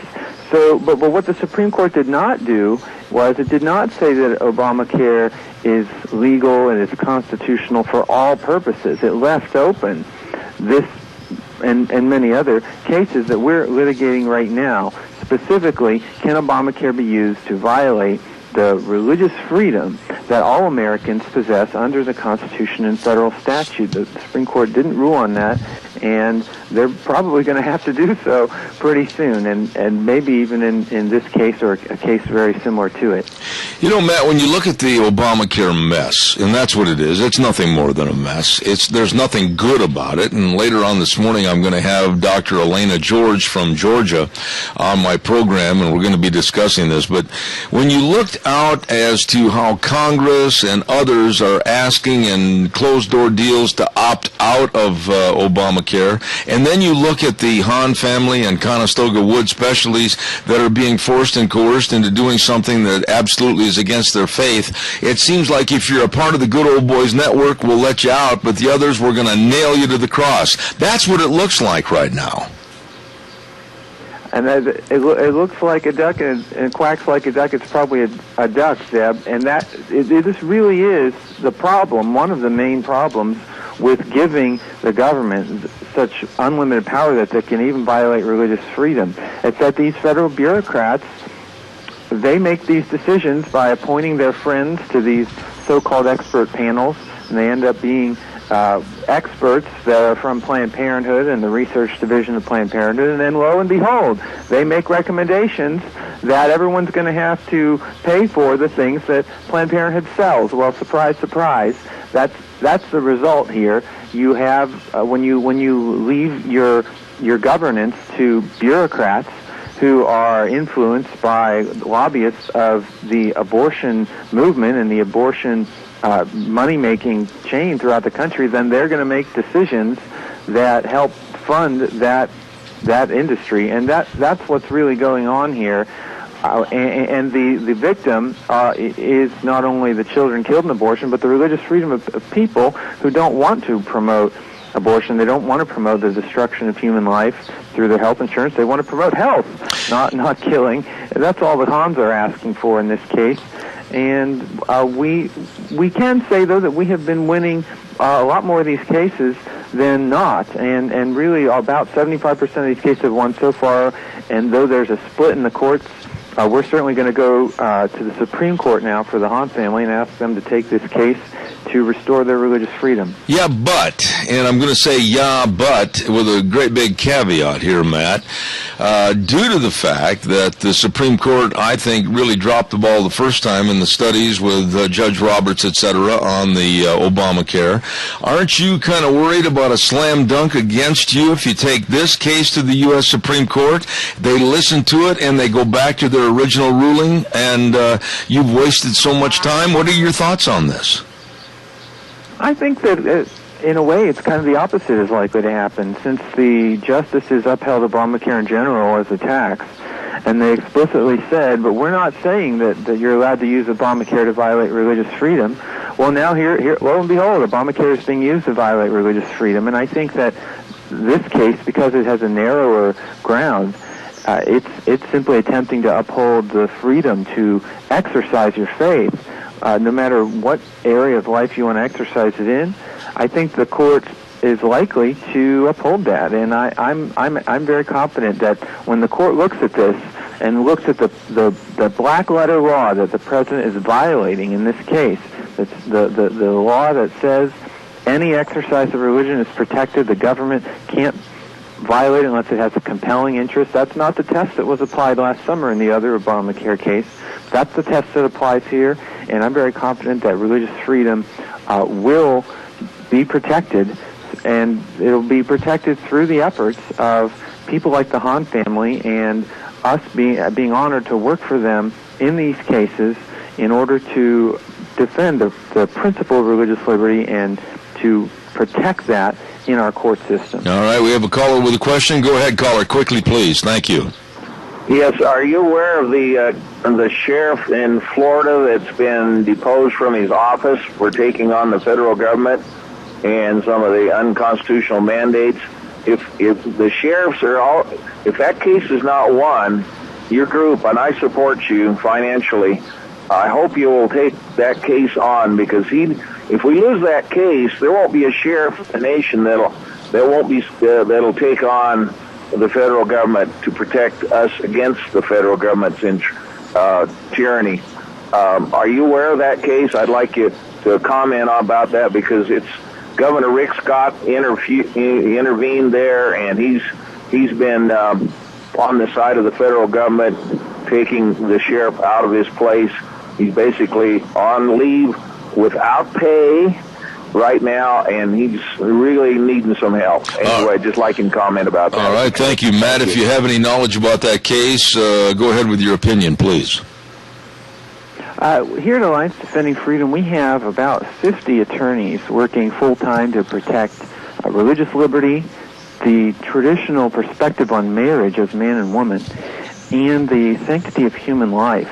And I've been focusing on these religious liberty cases under Obamacare and the sanctity of human life case specifically relating to abortion. I'm not personally aware of that situation, but I can say that it does demonstrate that we do have a crisis in our country where freedom is on the brink. Freedom is in contention.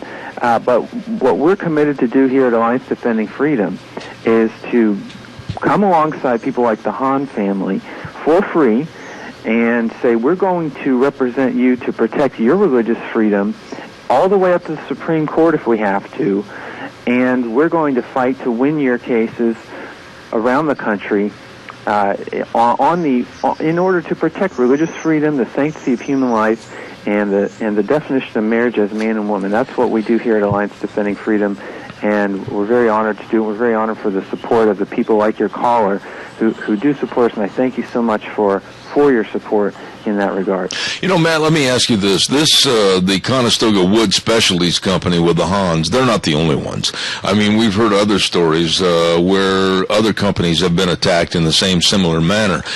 Do you have enough, firepower now on your side to say, look, enough is enough. We've got all these different companies, A, B, C, D, E, F, how many? And that in numbers alone will make the Supreme Court and others back up and say, wait a minute, this isn't fair, this isn't constitutionally valid, and change their opinion?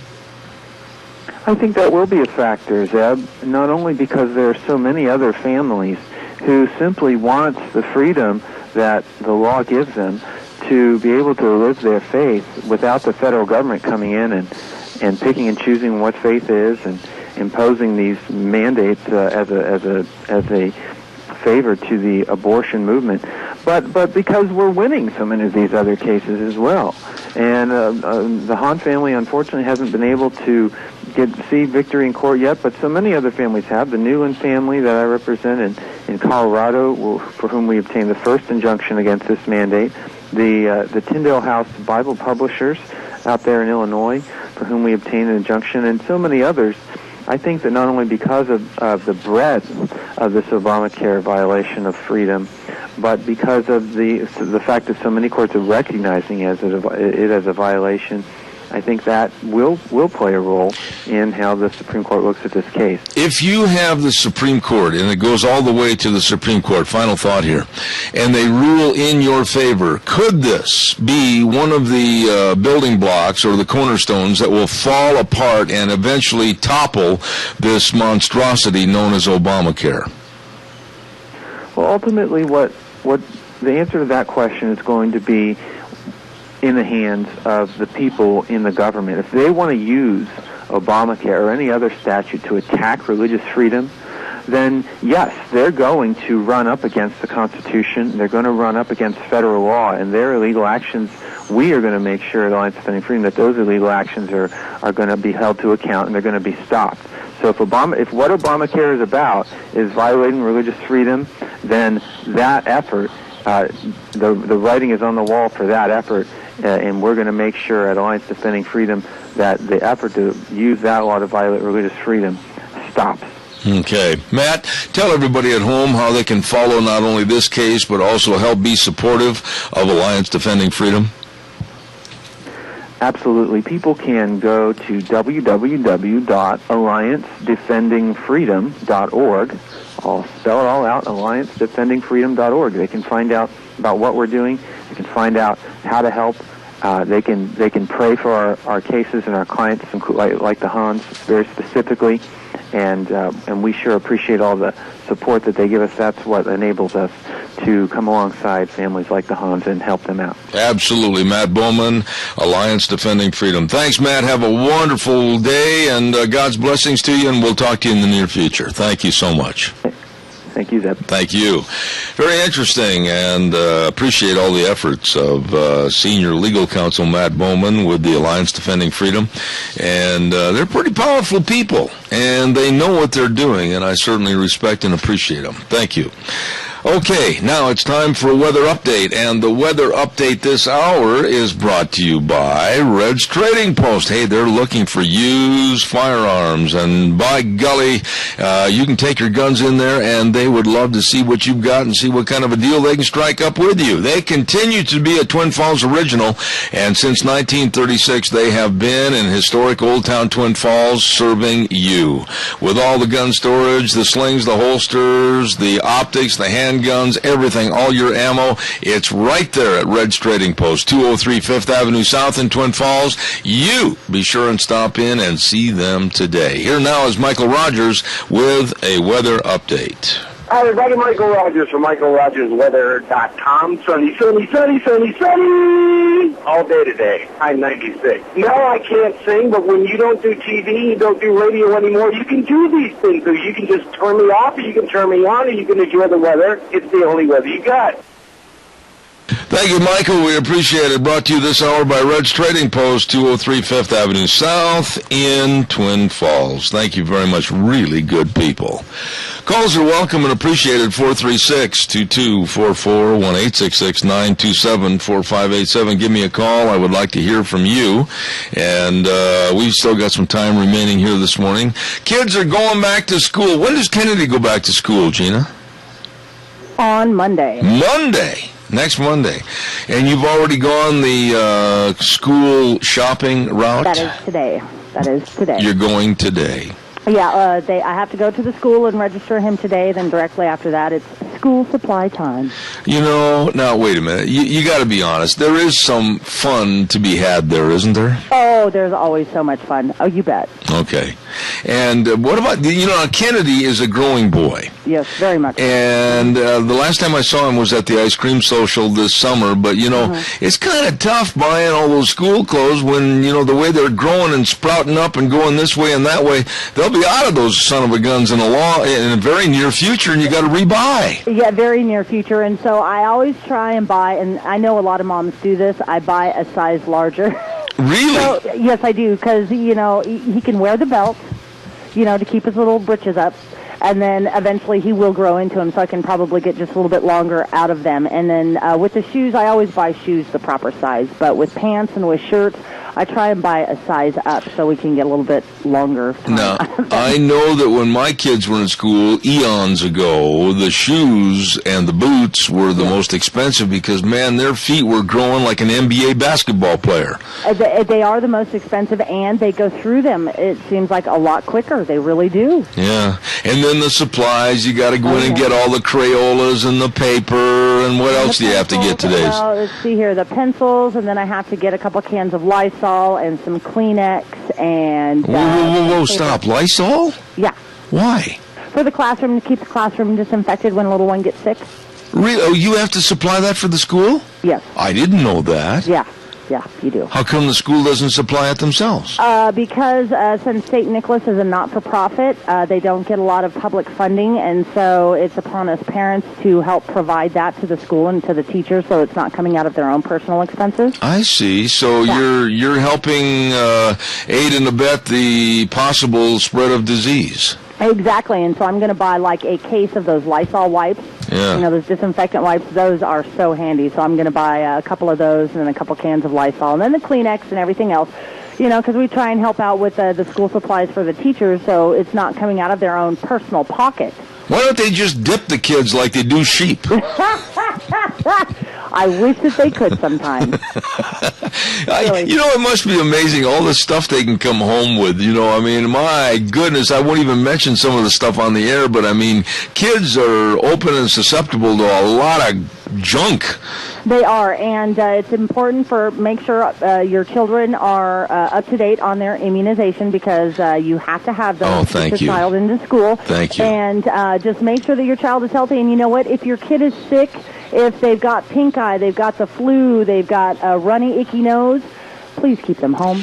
Yeah, you just said something, and you know my feelings on immunizations. I find it deplorable that any parent would not immunize their children. I am, that's one thing that I'm very, very concerned about, at least, with my family and my son. So I always make sure that he is up to date with his immunizations, which he is. I don't think he has to have another shot until he's 10, and he's pretty excited about that.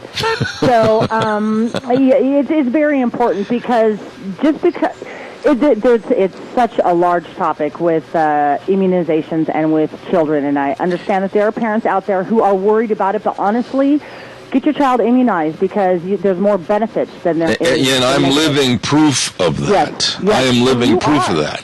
You are. And there was a lady in Burley, and I know she listens every day, and if she's listening now, I would appreciate if she'd call me back at 312-2976, especially now that the kids are going back to school about immunizations and everything.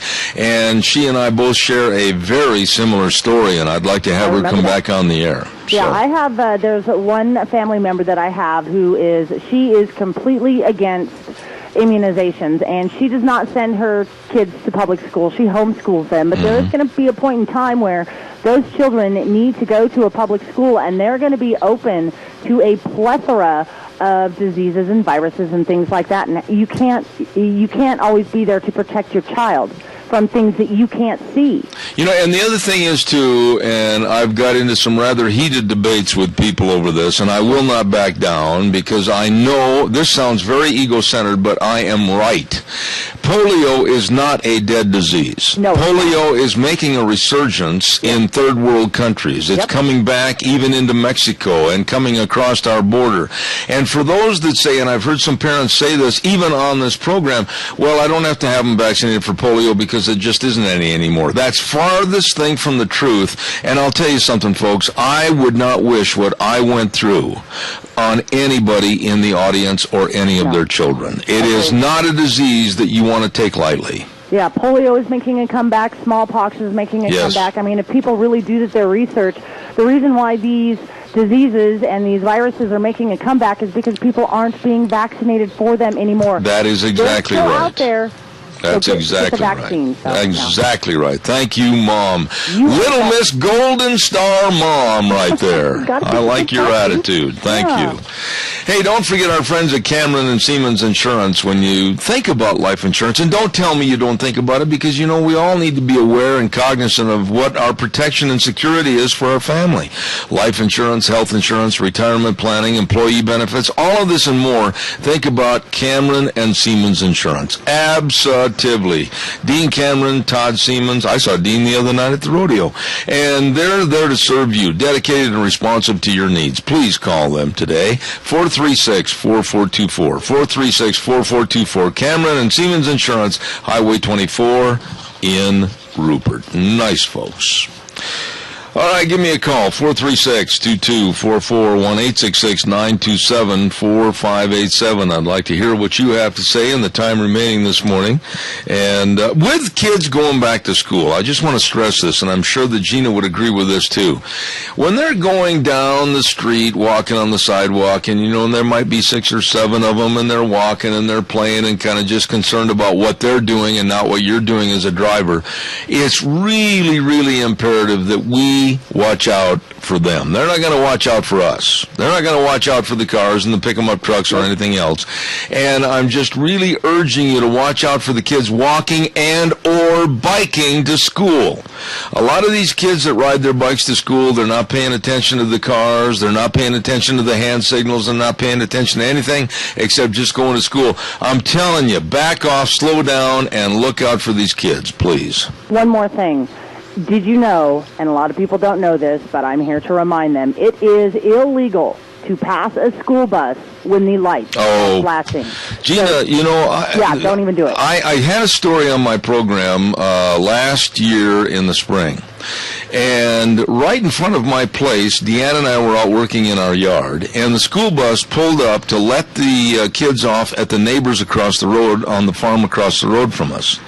And there's the big arm and everything else out, and some absolute twit, somebody that had the mental capacity of a ant, pulled out and passed that school bus while it was stopped. Yeah, and that's when you honestly need to take down the license plate of that car and call it in. Under no circumstances, even if the lights are flashing yellow, you stop, you wait for the kids to get off, you wait for the kids to cross the street, and you wait for that bus to start moving again, because so help me, if somebody does that to the school bus that my son is riding on, I will find that person. Amen. Hey, I couldn't agree with you more, because what are you going to wait? Maybe an extra 30 seconds of your life, and you're going to jeopardize possibly somebody's son or daughter, and basically jeopardize the rest of your life, too. I mean, that's so insane. Just sit there, shut up, listen to the radio, and then drive carefully. School's back in session, people. Please be careful. There you go. Love the children. There you go. I think that sums it up. What else did you do this weekend besides deliver delicious food to announcers that were in need? Well, let's see here. Briefly, on Friday, I went to the meet and greet for the Idaho Liberty Summit. That was a lot of fun, very informative. And by the way, Rita's going to be calling in at about quarter till and give us kind of an update on that. Yep, and then, see here, I had some business. I had a remote to do on Saturday in Twin, and finally, I got to go to a concert. What concert was that? Sammy Hagar and White Snake. Ooh! Was it good? It was a very good concert, packed house. My brother was very, very bummed that he didn't get to go. So I got him a T-shirt. I didn't get myself a T-shirt, but I got my brother a T-shirt. Let's see, Whitesnake, they were really famous back in about, what, 82, 83? Mid-'80s to about late 90s. Oh, okay. Their biggest run was back in '88 with... Didn't they have their lead singer quit them and go someplace else at one time? He did, and now he's back. He's back. He's back. David Oh, Coverdale. That's it. Wow, it was just, it was a phenomenal show. Of course, Sammy Hagar came out, and he was just awesome. And I really have nothing but good things to say about the show. It was a lot of fun. Okay. Well, all right. You keep your white snakes. I will. Dang it. Hey, listen, I'll be back in just a couple of minutes. We're going to start hour number 3, but I want to urge everybody to remember, coming up at 10:06 this morning, we have Dr. Elena George, and I treat her with the utmost respect. She's been on our program 3-4 times already. She doesn't like Obamacare, and she's going to tell you why. So stay tuned. We'll have that coming up in just a few moments.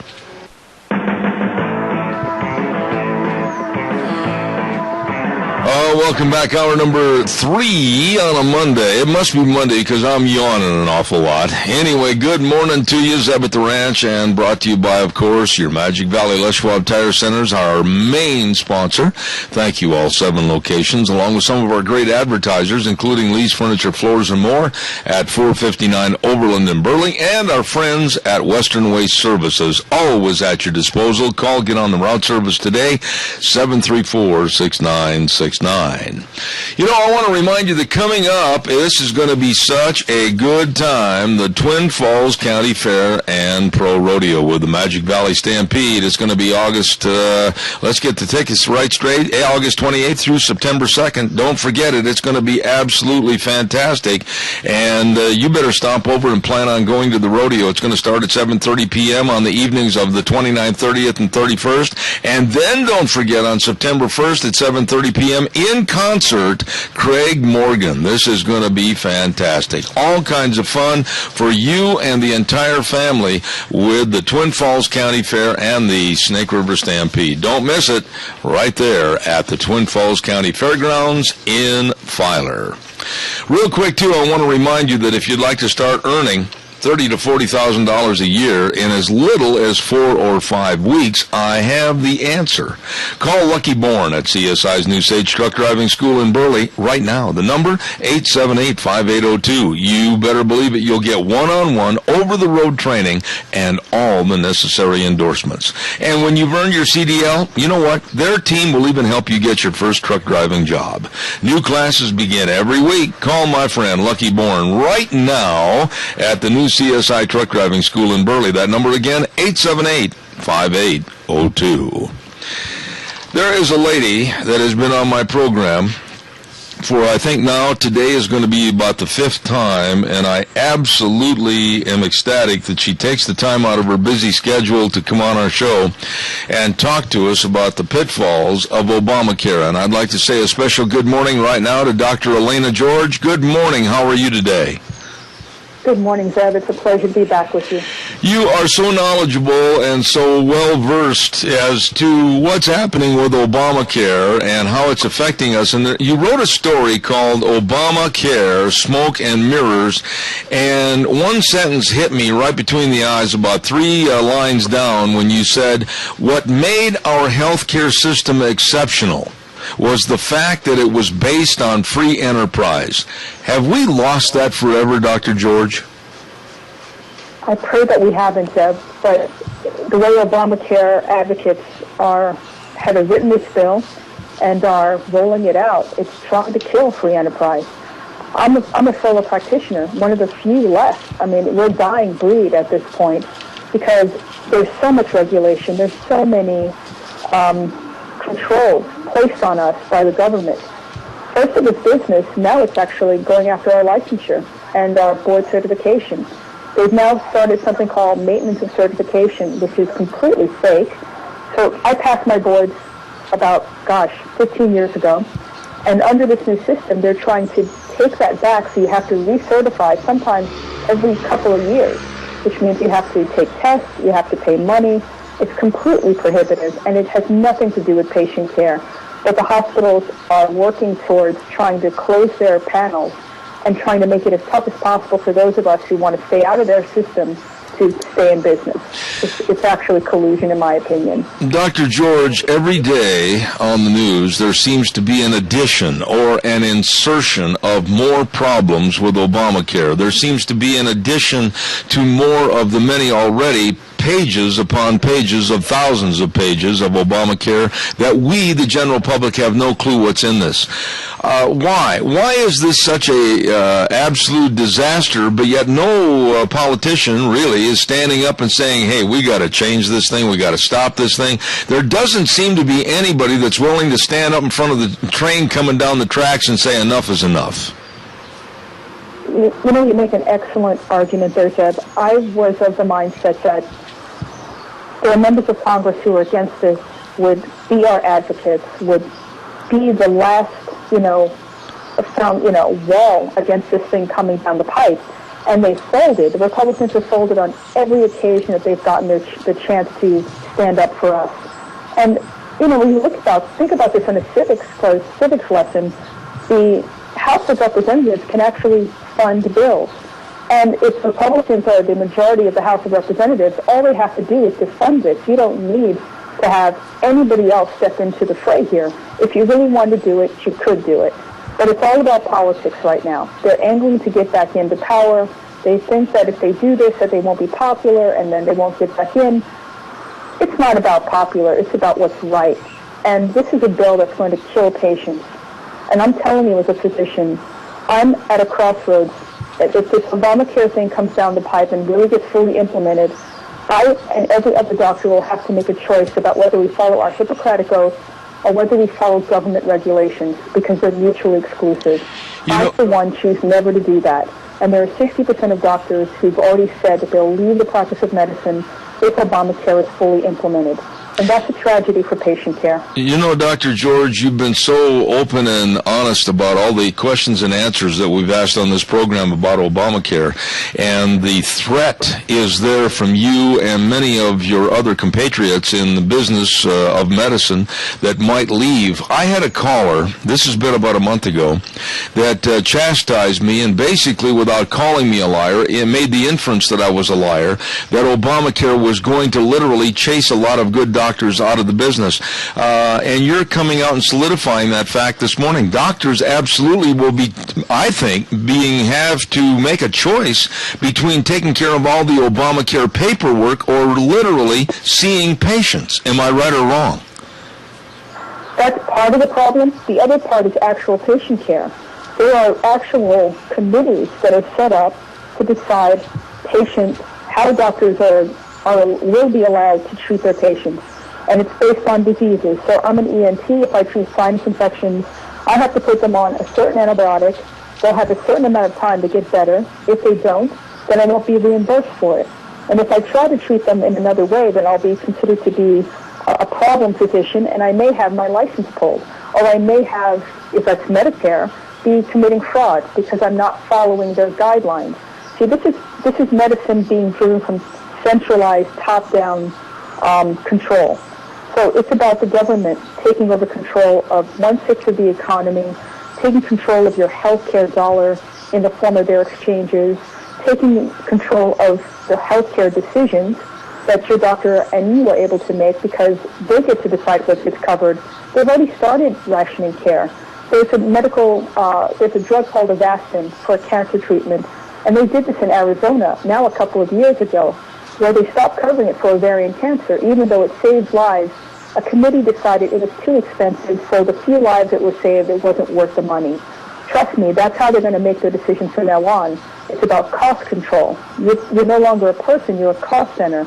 And if you cost the group, the collective, too much money, then you're not going to get treatment.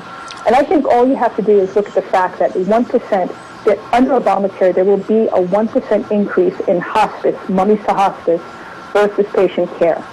I don't know how you feel about that, but to me that means they're going to spend their dollar on palliative, hospice, euthanasia, basically, and not real care. Well, and I also want you to elaborate. You and I are on the same page because I've read as much of Obamacare as I can stand to read, and I'm not nearly as well versed on it as you are by far. But I see this as a hemlock society against the senior citizens in our country, and I would term Obamacare as senior deadly.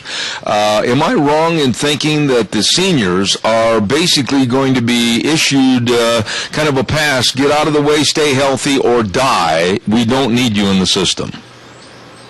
Your statement is correct, but I think you can take it one step further. Under Obamacare, well, let's start from the beginning. Medicare was started in 1965 as an amendment to the Social Security Act. And under that provided nationalized, socialized medicine for seniors. So it only affected them. They paid into it. Initially, they got what they paid for. Now it's become a Ponzi scheme where you pay in, but you're not going to get what you paid in out. And they're trying to expand that to everybody. So as the seniors go, so do the rest of the United States, the rest of the citizens. And they're trying to sell it to the young folks as, oh, this is the best thing. They're pulling out celebrities out of every crack to try to give people pablum that if they do this, they're going to get something for nothing. And the seniors have already had their time on this earth, and so it's all about you now. What people don't realize, young people, is that they're going to pay more, and by the time they get to be a senior, they will not be able to access the system. It's a Ponzi scheme. Let me ask. It fills the government coffers, but you won't get what you think out. Let me ask you this, Dr. George. Just this morning in our local paper here in the Magic Valley area of southern Idaho, there was a story about Medicare cuts that are really drastically going to affect people that are on dialysis. And there again, all of this because of Obamacare, it seems to be where you're giving a death wish, get out of the way and make room for somebody healthier. This is really scary. All you have to do, remember they were trying to model this on the United Kingdom system, on the UK National Public Health Service. And they made it sound like it was, we were spending too much money, we were having tons of deaths. It was completely untrue. And if you look at the British system, they themselves admit that 13,000 people in their system, that they admit now, that's what they know of, die unnecessarily every year because of their system. And the seniors were denied care ages ago. I mean, they don't do hip replacements or glaucoma surgery or cataract surgery on seniors unless you have blindness practically. It's not about giving you treatment before you really need it. You have to be really desperate for it and then get on a line, and hopefully you can survive long enough to get the procedure done. It's a disaster of the system. Our system worked when it was free market. And the only reason it's so expensive is because corporate interests in the government have come in the middle as middlemen and grafted. They've stolen money from patients with premiums. They've stolen money from doctors in denial after they've performed the treatment, and they've jacked up the price. I can tell you specifically, it's not the doctors that are causing the cost. It's the hospitals, it's government mandates, it's Medicare give-backs, it's all sorts of things, but it's not actually true. If you just had the doctor and patient back in the system making the choices, then it would be a lot cheaper. And we see that with people who pay fee-for-service still. You know, you had another line in your very well-written story that I underlined, and I think this is the key to the whole problem. Quoting, "The medical system that was once the envy of the world is being dismantled and reconfigured as a government-controlled grid, falsely packaged as a caring, patient-centered system that will provide unlimited access to medical care." That was so well stated because I think people, the general public, and perhaps those on the lower income scale and on welfare have been duped into thinking this is going to be a kind of a sugar pill that's going to end all their problems, and it's absolutely killing American health care. Absolutely. And it's actually going to make their life and their choices even less than they have right now. All you have to do is look at New York. Look at what Michael Bloomberg tried to push through with the big gulps and the popcorn and really not allowing folks, I should say, nanny state medicine, where he knows what's best for you. But whoever controls the purse strings controls actions. And if you are on government, any kind of government assistance, whether it's, I believe, whether it's unemployment money or you actually are on food stamps or whatever, they're going to decide that you're costing too much money. You can't drink soda. You're going to be obese. You're going to have a medical condition. You're going to cost the rest of us too much money. And your decisions will be taken away from you. So be careful what you wish for. Unless you start, everybody really starts taking control of their health, being responsible for their own actions, then we're not going to have a good system. You can't do what you like and expect that someone else to pay for it. Mm-hmm. That's been happening to this point, but trust me, it's going to be over under Obamacare. Absolutely. And it's going to drop to the lowest denominator, which is bad medical care for everybody. Absolutely. Unless you're rich. Unless you're in Congress or you're a celebrity. And, of course, you can buy your way out of it. You don't have to worry about it, do you? We have a caller with a question. Go ahead, caller, quickly, please. I'm limited on time. Yes, my son went to the movie Friday night. It was a Matt Damon movie called Elysium Elite. And the elite live on Elysium, and the peasants live on the earth. But the earth is still green and growing things, even though they assumed that we were supposed to assume that it had been destroyed or something. But in the end, the people took over Elysium and evicted the elite from their planet, and in the end, all the people wanted was free health care. And that was the moral of the story. I just thought, man, they cannot push this thing hard enough from every angle. And I'll hang up. Thanks. That's a very good point. It seems like the news media, Dr. George, has really got behind a pushing of Obamacare more so than any other presidential plan I've ever heard before. Do you agree? Oh, absolutely. It's a well choreographed PR campaign. You know, they're getting the celebrities to do it. The media's doing it. They're telling you half the story. You know, just supposed to good things. Let's take one, for example. Keeping your child on until they're age 26 sounds great for the parents, but actually costs the entire system. Anybody else who's taking or buying insurance, it costs them more because all of the healthy people in the pool are out, and the sicker people are left in the pool. So it actually costs more money. And, you know, most of those children are pretty healthy, never go to the doctor. So their premiums are actually maybe $90 a month, $100 a month. For a healthy patient. Now they're about $200 or $300 a month because of Obamacare. So when they leave their parents' nest at age 27, they're going to be in for a rude awakening of a huge cost. The same thing goes with birth control. All these mandates are being passed along to everybody in the system, and they only benefit a small percentage. It's cronyism. It's give-backs to people so they'll shut up and do what you want. But ultimately, everybody suffers, and it's very selfish, in my opinion.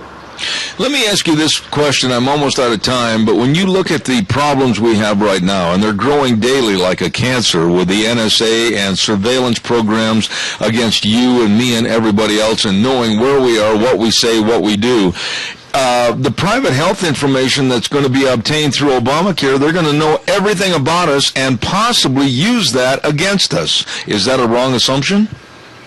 No, it's not. I actually wrote a blog about this called Obamacare's Cost Control a couple of weeks ago, which actually, elucidated what they know. They're going to know everything from your Social Security number, your employer's tax ID number, your banking information, your address, your telephone number, and your tax returns. That's the information you have to give up to enter the exchange, because they have to prove that you're eligible for subsidies. Now, under Obamacare, they're having people sign people up for these exchanges. They just gave over $250,000 to Planned Parenthood in D.C. to do this. Do you really want someone from Planned Parenthood to know your personal information? Do you really want someone coming off the street who's being trained for 20 hours over the weekend to sign you up in an exchange to know your personal information? I mean, this is rife for identity theft and for fraud, and it's completely unthought out. It's talk about just laying yourself bare and hope the government takes care of you. It's ridiculous. Let me ask you one final thought here. As I read your stories and I made little notes in the margin, this President, Obama, and his administration and their socialistic leftist viewpoints, they've been very, very strong on their advocacy of wealth redistribution, and Obamacare seems to be a major principle as to wealth redistribution into a socialist economy. Is that what you're seeing? Oh, you make an excellent point, Seb. That's exactly my argument. They're taking money from the middle class, and they're taking it in terms of taxes, they're taking it in terms of Obamacare mandates, what you have to pay to enter the system. They're taking it away from your health care choices because you'll have to pay your premium that comes out of your paycheck up to $2,000 after that before you can access the health care. Now, if someone's working 2 or 3 jobs, that's a lot of money that's being siphoned from their paychecks. And I wonder how much that's going to affect their quality of life. It doesn't affect some of the wealthy. It affects the middle class. Because think about it, they're the ones paying. The people who are poor aren't paying into the system. They're subsidized. The super wealthy have opted out because they can afford to, leaving everybody who's working class in the middle to pay for both the rich and the poor. That's wealth distribution, but not in the way people think. As far as talking to our congressmen and our senators, which they get back on the Potomac, and it seems like they have that Potomac fever, they forget about the people back at home. Do you have any thoughts as to what you would tell my audience as to what we can do and show a source of power against Obamacare? I think they should do what I'm deciding to do, opt out of this system. If you don't join the exchange, you'll be charged $600 the first year as a fee for not joining. That's a fraction of what you'll pay if you actually go into the exchange. You can pay up to $15,000 for an individual, $20,000 for a family of 4. So $600 is actually really cheap. Then what I would do is get catastrophic insurance especially if I were healthy. I would start, if you're Christian, there are Christian ministries that actually have their own insurance plans that you can go into that'll get you out of Obamacare altogether. And last but not least, I would look for independent physicians who don't take Obamacare and make deals with them. I barter with my patients. I have a sliding scale for people who work within someone's budget, and I'm not alone. American Associations of Physicians and Surgeons is a group of doctors across the country that have doctors who do fee-for-service only and are now opting out all over the country. So you can find somebody to help you. All right. I want to say thank you so much from the bottom of my heart to Dr. Elena George for coming on our program and discussing once again Obamacare and how we can hopefully somehow survive and replace this ridiculous mess. Dr. George, thank you, and know that I'll be in touch with you in the near future to have you come back on the program. I look forward to it, Zed. Have a great day. Thank you. You too. Thank you so much. Dr. Elena George, I just really value that lady's opinion on what's happening, devastatingly what's happening with Obamacare into our daily lives. It's just ruining everything. And I appreciate her coming on the air this morning. We got to pay some bills here real quick, and I want to remind you about the Chadwick Sports Grill. 139 West Main. I'm starving this time of the day, and I'll guarantee you, I was looking down the list of some of the great luncheon specials they've got over there and the senior specials they've got over there. And the senior citizen dinner special is every Monday through Thursday from 4 to 6 p.m. for only $5.95. Today they've got chicken teriyaki over steamed rice with soup or salad. Oh, it's going to be great. And I just suggest you get in there. What a nice atmosphere and nice people at the Chadwick Sports Grill, 139 West Main in Burley. Wow, good food just waiting for you. Let's see what else have we got cooking here real quick. Oh, I know what I was going to tell you about Sportsman's Warehouse.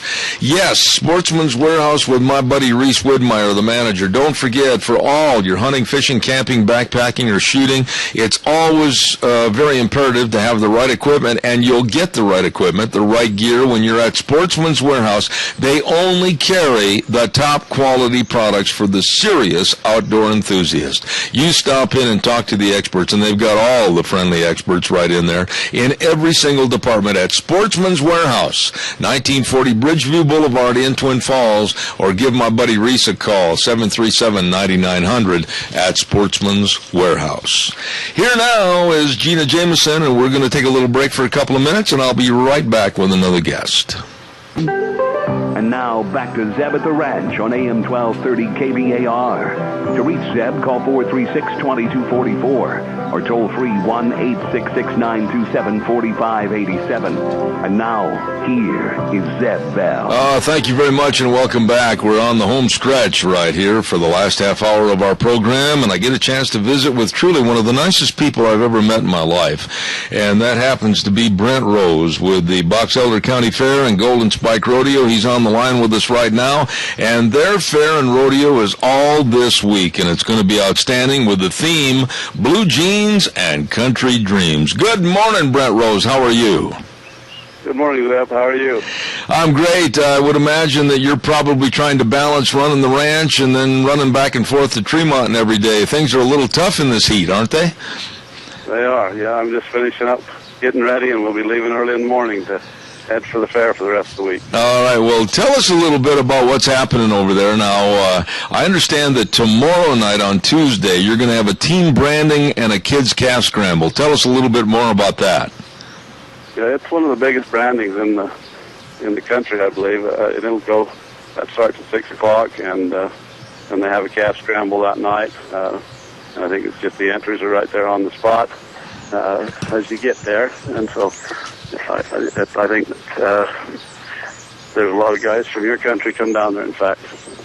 Mm-hmm. Now, that's going to be on Tuesday night, and then on Wednesday night at 8 p.m., you've got the Bulls, the Broncs, and the Barrels. Now, this event has really taken off and grown over the last few years as kind of a premonition before the big rodeo starts on Thursday. Tell us a little bit about that on Wednesday. It started several years ago before I was the chairman. This is the first year that we've been in. But we have the stock saddle bronc riding, and when we have the bulls, which are anybody can sign up. We have a few of the professionals, but mostly amateur. And we'll have anywhere from 15 to 20 in both events. We have the wild cow saddling, which is similar to that you see in Cassia County. It's got to be really, really popular. Have a lot of teams for that, 8 or 10 teams.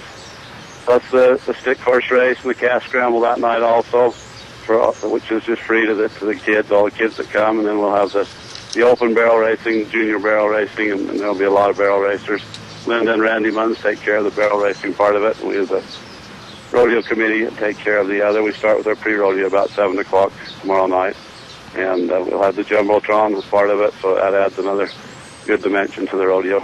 Let's talk a little bit about that Jumbotron. I don't think people that have never been at a rodeo performance and seen the Jumbotron and witnessed all the up-close and personal viewpoints from the various cameras around the arena, that adds so much. And you guys have had that for how many years down there at the Golden Spike Rodeo? This is the 4th year that we've had it. And what's been the...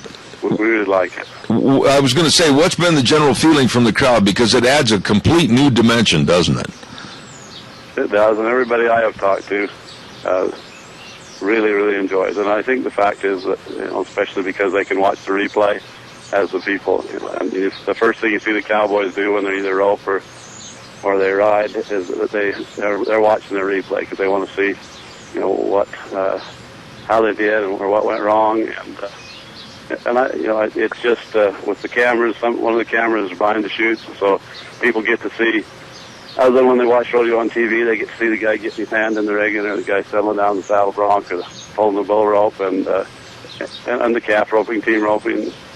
They get to see all of it right close, because we got the cameras in different places throughout the arena, and also there's some crowd interaction.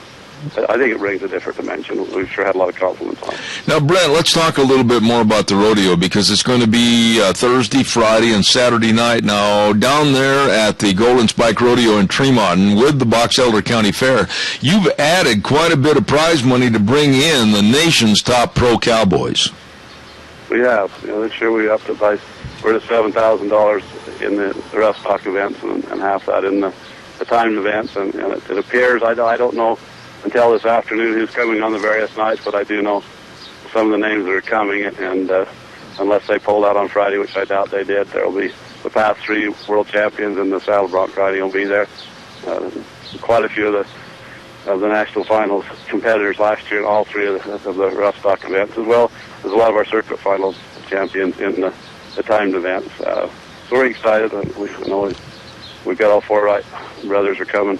I assume it'll be the same night, but I don't know that until this afternoon what night they're coming. Thursday night will be a big night. We'll have 16. We'll have 2 sections of saddle bronc riders. Wow. There's 16 of them. Now, Thursday night is family night, and are family tickets at a special price? Yes, it is. $5 a person or $20 a family on Thursday night. Okay. You can get in for a good price, and I believe that on Friday night it's $8 and Saturday night $10. Our capacity is around 4,500, or I imagine on Saturday night we're putting close to 5,000 people in. Mm-hmm. So we hope for good crowds again this year. Now, on Friday night, we're looking at Tough Enough to Wear Pink Night, and I understand that all the proceeds are going to help cancer research within Box Elder County. Is that correct? They do. Every bit of it, and every year we've had a little different theme that we've used to raise money. This year, we are raffling off freezers with a half a beef in each one. There'll be one each night, and so we hope to be able to have some people help us, and then so we can help the county and also help them with a half a beef. Okay. And then on Saturday night, Patriot Night at the rodeo. Tell us a little bit about what you're going to do on Patriot Night. This year, we try to do something special every Saturday night for Patriot Night. We've had anything from helicopters to different things. But this year we've got 16 veterans who will be helping us with a extra large flag out in the arena. And we've also got our specialty act as a Roman rider, trick rider, and she'll be carrying the flag as well as our flag girls, but she'll be presenting the flag Roman style. And so we hope, don't want to give it all away, but we hope that everything that goes on that night will add to our appreciation for those who help us so much and have done so much for our country. Now, is there a centralized number or a couple of businesses or locations where people can call and get tickets reserved? Because everybody up here in southern Idaho is just kind of a stone's throw away from enjoying the Box Elder County Fair and Golden Spike Rodeo in Tremont. Where can they call? Yes, at Kent's Market in Tremont, and I should have got the number for you, but I don't have it. At the Box, and also the county fair office, and any of them are welcome to call me, and I'll put them to the right place if they'd like to. The county courthouse in Brigham City is also tickets purchased there, and so those are the 3 places that you can get them early. Okay. Fair office beginning on the 12th of August. So that anytime this week you can go right to the fair office if they happen to come down to see the fair earlier in the day. And I wish I could tell them exactly where that is, but the buildings are so new that some of the stuff the paint's just drying from the new buildings that have been built on our fairgrounds. And so there will be a sign right close to the Farm Bureau booth where the where the new fair office is this year. All right, and one brand new buildings for all that are going to house a lot of the animals and also the exhibits. All right, and one final thought. You, every year at the Box Elder County Fair and Golden Spike Rodeo, have a great big chuck wagon breakfast. Tell us a little bit about that. And the posse does that. They start out every morning. I believe it's at 6 o'clock, either 6 or 7, and have a chuck wagon breakfast, and I think it goes on till 9. And they've been doing it for as long as I can remember. They've been doing it, and I think it's a great place and way to support the community also, and sure, we'll take good care of you. And I have always enjoyed coming to your country to watch we're kind of part of that area also, and so we hope that we can have a lot come from your area, come down and enjoy our rodeo and see the Jumbotron and the cowboys that are coming there. All right, Mr. Brent Rose with the Box Elder County Fair and Golden Spike Rodeo, Blue Jeans and Country Dreams. Brent, I'll be in touch with you later on today or in the morning, but God bless you and thanks. We'll send everybody down this week. I appreciate it. Thanks, Deb. All right, sir. Good day. Thank you, sir. Appreciate you.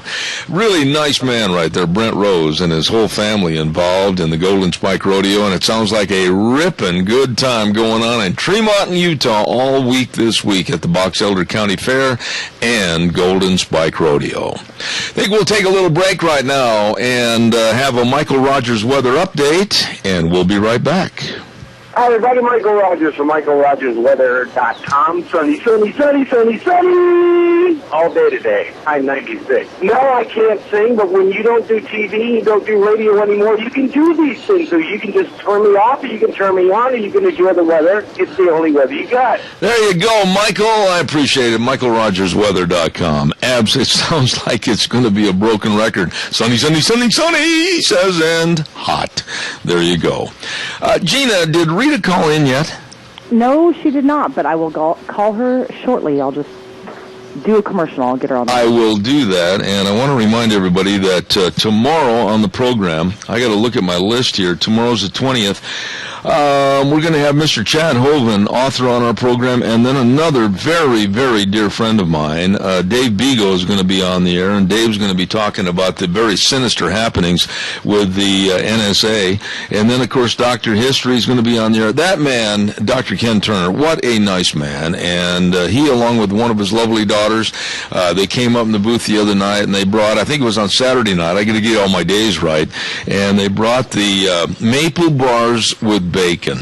And I was deluged with delicious food up there at the Cassia County Fair and Pro Rodeo. And Ken's just a real special guy. I appreciate him. And then also we're working on at 10:30 tomorrow, hopefully, to have Kyle Olson talking about Common Core and the lunacy that's going on with Common Core right now. So we're going to have a full slate of guests tomorrow on the show. Got her. Thank you, my dear Gina. You are so special, and thanks for your help along with my lovely wife. I couldn't run the program without you. And right now, here is another lovely lady that a lot of you people are probably saying, wait a minute, it's not Thursday, it's only Monday. How come Rita Ramsey's on the program? Well, she's going to be talking about that Freedom Summit that they had last weekend. Good morning, Rita. How are you? Good morning. I'm real good. How are you doing? I'm excited to hear how things went in Burley last weekend for the Freedom Summit that was put on by the Idaho Tea Party. Well, they went really good. Those people who went, I'm sure felt like that by meeting with people who have minds the same as they have and concerns the same with our country as they have, that it's good to meet together with a bunch of people. But the best thing is that we were really intellectually fed information that helps us to know some of these issues and how we can maybe put them to work so that we can either stop things from happening or go forward as things happen. And so it was very, very informative. You know, Rita, just before you came on the air, the last half hour, I had a lady that I have the utmost respect for. She's been on my program many times, Dr. Elena George out of Georgia, Atlanta, Georgia. And she has been an outspoken critic from the get-go on Obamacare. And this could be the straw that breaks the camel's back, Obamacare and the full implementation coming up this next year. Well, I think that it will, and one of the main reasons that I think that it will is it's not just not insurance. You know, you hear people say, "Oh, I'll be so glad when when Obamacare kicks in, because I'll get free insurance. Well, first of all, nobody's going to get free insurance. It's going to start costing people more, and they will start reducing the availability of benefits for a lot of people. And then the other thing is that Obamacare ties together numbers of agencies that it shouldn't be tying together, and they're all intertwined. And it's just a big government overreach is what it is. Let me ask you, for last weekend, what was the main theme? What was the main reason? What was the main hope of accomplishment of having that Freedom Summit? Well, our main accomplishment was hoping that we could get people informed on some issues. Okay, and did you accomplish your means? I mean, did you get the people there to understand what you were trying to do and what you were trying to do to basically support our Constitution and our country? Well, we had probably about 150 to 160 people that were in attendance. There were only about 35 locally, though. And so while I wish that there would have been a ton more people, those of us that went were really informed. But I guess the part that really bothers me is that there are so many folks out there that they think they know the facts, that they don't need to learn them, or they're just indifferent. And if they're indifferent, that really scares me. And so if you don't know what the facts and stuff really are, how can you go forward or be aware of stuff when it comes knocking at your door? And it's knocking at our door, and people aren't paying attention. Well, let's talk about that. Be more specific. What kind of facts? What kind of problems? What kind of concerns are you referring to? Well, the first speaker that we had was Dr. Duke Pastan. He talked to us about Common Core and gave us just an amazing presentation, and it's actually tied up with Obamacare as well. But that basically is what's going to ruin our country if our kids are not educated. And so he gave us some really, a lot of facts and things that are going on. And, I mean, I know a lot about Common Core. There was a number of things that he talked about that I said, oh, my heavens, I just didn't tie it together or realize it. But one of the main things is that our kids are going to be reduced in what the standards are for them to learn, and then the teachers are going to be pushed out of the mix as far as what they can teach and what they want to teach, because they'll have requirements that are so high. And one thing that's probably the very most thing that people should be concerned with is parents are going to be pushed out of the equation of educating their kids, because they won't have any kinds of choices in what's going on and what's happening and the data gathering that they're doing. And I mean, there's just a number of things with that. Well, earlier this morning, I hope you heard this on my program, but I was talking about a lady. That story was written by Eric Owens of the Daily Caller, and it was about a lady called Amanda August, and she's a curriculum coordinator in a Chicago suburb, and she said, and I'm reading right here from the sheet, that getting the right answer in math just doesn't matter as long as kids can explain the necessarily faulty reasoning they used to get that wrong answer. Is that what Common Core and education is coming to? That's exactly right. And the thing of it is, instead of having English literature and stuff where they read the classics and find out about different, literature and stuff like that, they're going to be asked to read and understand how to read and process brochures. Brochures? Yeah, well, if you want to go to work here or something else, or how this works or how that works, that's what you're going to have. You're not going to have literature and stuff. And the same thing will be coming down with science and those other types of things.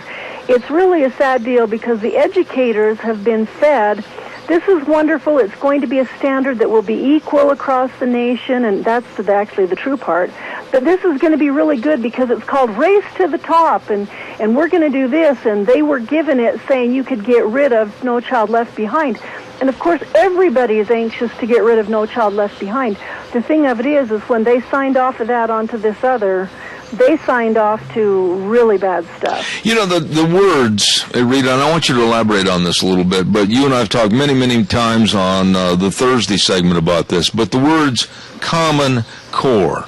The word common means kind of mundane, everybody's the same, everybody's in the same loop, common, and core. I mean, it's just like we're not going to learn anymore, we're stuck in a rut. That's the words that I think and associate with Common Core education when I hear them. What are your thoughts? Well, that's absolutely right. And Common Core standards means that this is what they're going to expect.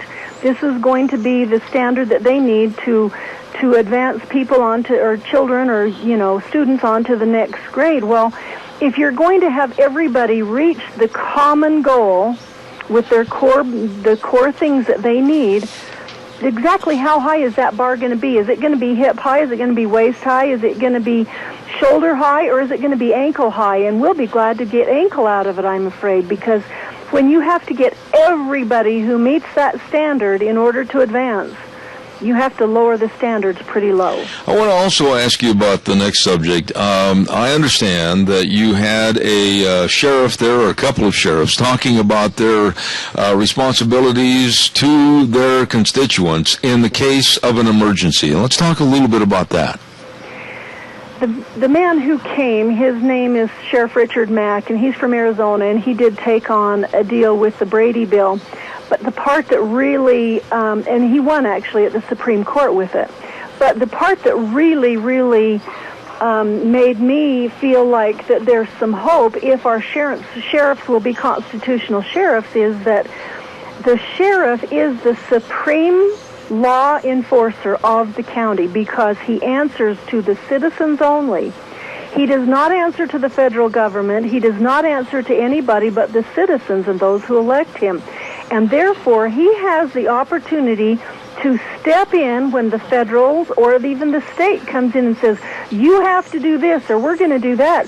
And just an example of it is, you know, when Moyles were raided here a couple of years ago, the federals came in, they held their whole business basically at gunpoint for over 8 hours. They went in, they went through all the records, they even seized records. I think it was the State Fish and Game came in and actually took some pelts and stuff. By the time they got the pelts and stuff back, because that was kind of a big mistake, they had the tags and stuff off of them, and so they didn't even know whose they were because they had had people bring them in to be tanned and stuff. But to this day, 2 years later, they've never been charged with anything, and yet the federal government came in and went through there at gunpoint and ransacked and just did all this stuff. Plus, it was the ninjas. And do you know that the Minidoka County Sheriff could have gone over there and said, hold it, wait a minute, no. But that didn't happen. And that can happen if it's the IRS coming to Rita Ramsey saying, hey, we don't think that you filed your tax return right now. Give us this and give us that. Our sheriff can actually come in and stand in place of it and say, wait a minute, is this all, you know, what it's supposed to be instead of the government harassing you? And our sheriffs, some of them, do not understand that they have that capability because a lot of them say, well, you know, if the government comes in, there's nothing I can do, but that's not entirely true. You know, now, right there I'm going to interrupt you because there is a naivete or a lack of knowledge about what the parameters of the Constitution and laws governing what the sheriff can and can't do. Is it unknowledge? Is it a lack of knowledge? Is it a naive attitude? Why? Why do these sheriffs not understand that they, within their county, basically are in complete control and the feds are subservient to them? Well, I think one of the main things is their lack of knowledge, and I understand that there's tons of other things going on in their counties that they are paying attention to instead of one lonely little business that's being harassed by the federal government or somebody who's had their operation shut down because the federal government just decided to come in and harass them or maybe the federal government really thought that they had a good reason, but what were those reasons? And the next thing that somebody told me, I can't remember who it wasn't the sheriff, it was somebody else who said, you know, your prosecuting attorney is the next person on the totem pole who can come to your aid because he has the authority and he's the legal person who can come in and say whether everything's legal and whether they can go ahead with that kind of stuff or not. And when sheriffs know that they have that kind of power, a lot of times the federal government will back right off because they know they can't do that kind of stuff. Did you think that on a 1 to 10 scale that the meeting that you had this past weekend was excellent, provided a lot of great information, educated a lot of people into facts they didn't know? How would you rate the Freedom Summit? Oh, I'd rate it right at a 10, and the reason being is because they bring out stories of real people every day where things like that are happening, and we as regular people don't understand and know what's going on, and therefore it's like, okay, there's this particular issue that I need to deal with. How can I help? What can I do? And one of them happens to be the federal lands given back to the states. You know, if everybody understood the kind of power that they have, and with the social media that we have, we can go in and demand that the federal lands be given back to the states. The federal government has no business owning any of it or keeping track of it or anything. And yet you have some of our legislators even said, no, there's too much liability there. We don't want to be bothered with it and this type of thing. But you know what? According to the Constitution of our state, and the things when we were admitted into statehood and everything, there are no states in the West that can't have all of their land returned back to them so that the states can manage it. We can tax it to those who are using it. We can use the resources, and we can manage our forests and stuff. And so anybody who goes up in the mountains and finds out that this trail's been shut off and that trail's been shut off and this and that and the other, those really need to be under control of our state people, or even the counties in which those lands lie. But because people don't know and nobody's screaming and hollering, it's kind of one of those things like, well, is there really anything we can do? But there's tons of things that can be done that we could get our lands back here, be in charge of them. Hopefully we wouldn't burn down because we're managing them way better than the feds do. You know, let me stop you right there because I've got to do a commercial break and I'm almost out of time. If I do not have a full slate of guests tomorrow, if somebody can't make it on the schedule, would you come back and pick it up at this juncture and talk about public versus state lands, or the government-controlled lands versus state lands? It's a very interesting topic, and I want to ask you questions about why are we so naive and duped into thinking that we don't have that power. Would you do that for us tomorrow if I have an opening? Yeah, I'll get out my notes and some of the information that I received there, and I can do that. All right, I'll be in touch. Rita, thank you so much for coming on this morning. I appreciate it. Okay, thanks, Eb. Thank you. Nice lady right there, Rita Ramsey. Hey, don't forget your Magic Valley Les Schwab Tire Centers, all 7 locations serving you. That's right, serving you. And I mean with the best of tires, the safest of tires, all the different tread designs for your type of driving with your cars, pickups, SUVs, your boat trailers, horse trailers, everything, all your tire needs. And you know, they've got the best brake service promised too in the industry. Professionally trained technicians, over 30 years experience, premium quality parts at every single location. Also the best in shocks and struts, front end alignments, and batteries, everything for safe driving needs at your Magic Valley Les Schwab Tire Centers with Dave on Blue Lakes and Twin, Mike and Buell, Mike and Jerome, the Twist family in Paul, Lane and Rupert, John on Poline in Twin Falls, and of course Randy on Overland and Burley. The best, your Magic Valley Les Schwab Tire Centers. Today at the Golden Heritage Senior Center, they're going to have barbecued beef. And then tomorrow night, don't forget bingo at the Golden Heritage. Just thought I'd throw that along. And we're going to wrap it up and put it back in the box for today. I got a whole bunch of paperwork to take care of today, and we'll be back tomorrow morning at 8:06. Zeb at the Ranch. Thanks to Deanne and Gina and everybody else. We appreciate you. God bless. Have a good day. The way things were are the way things ought to be.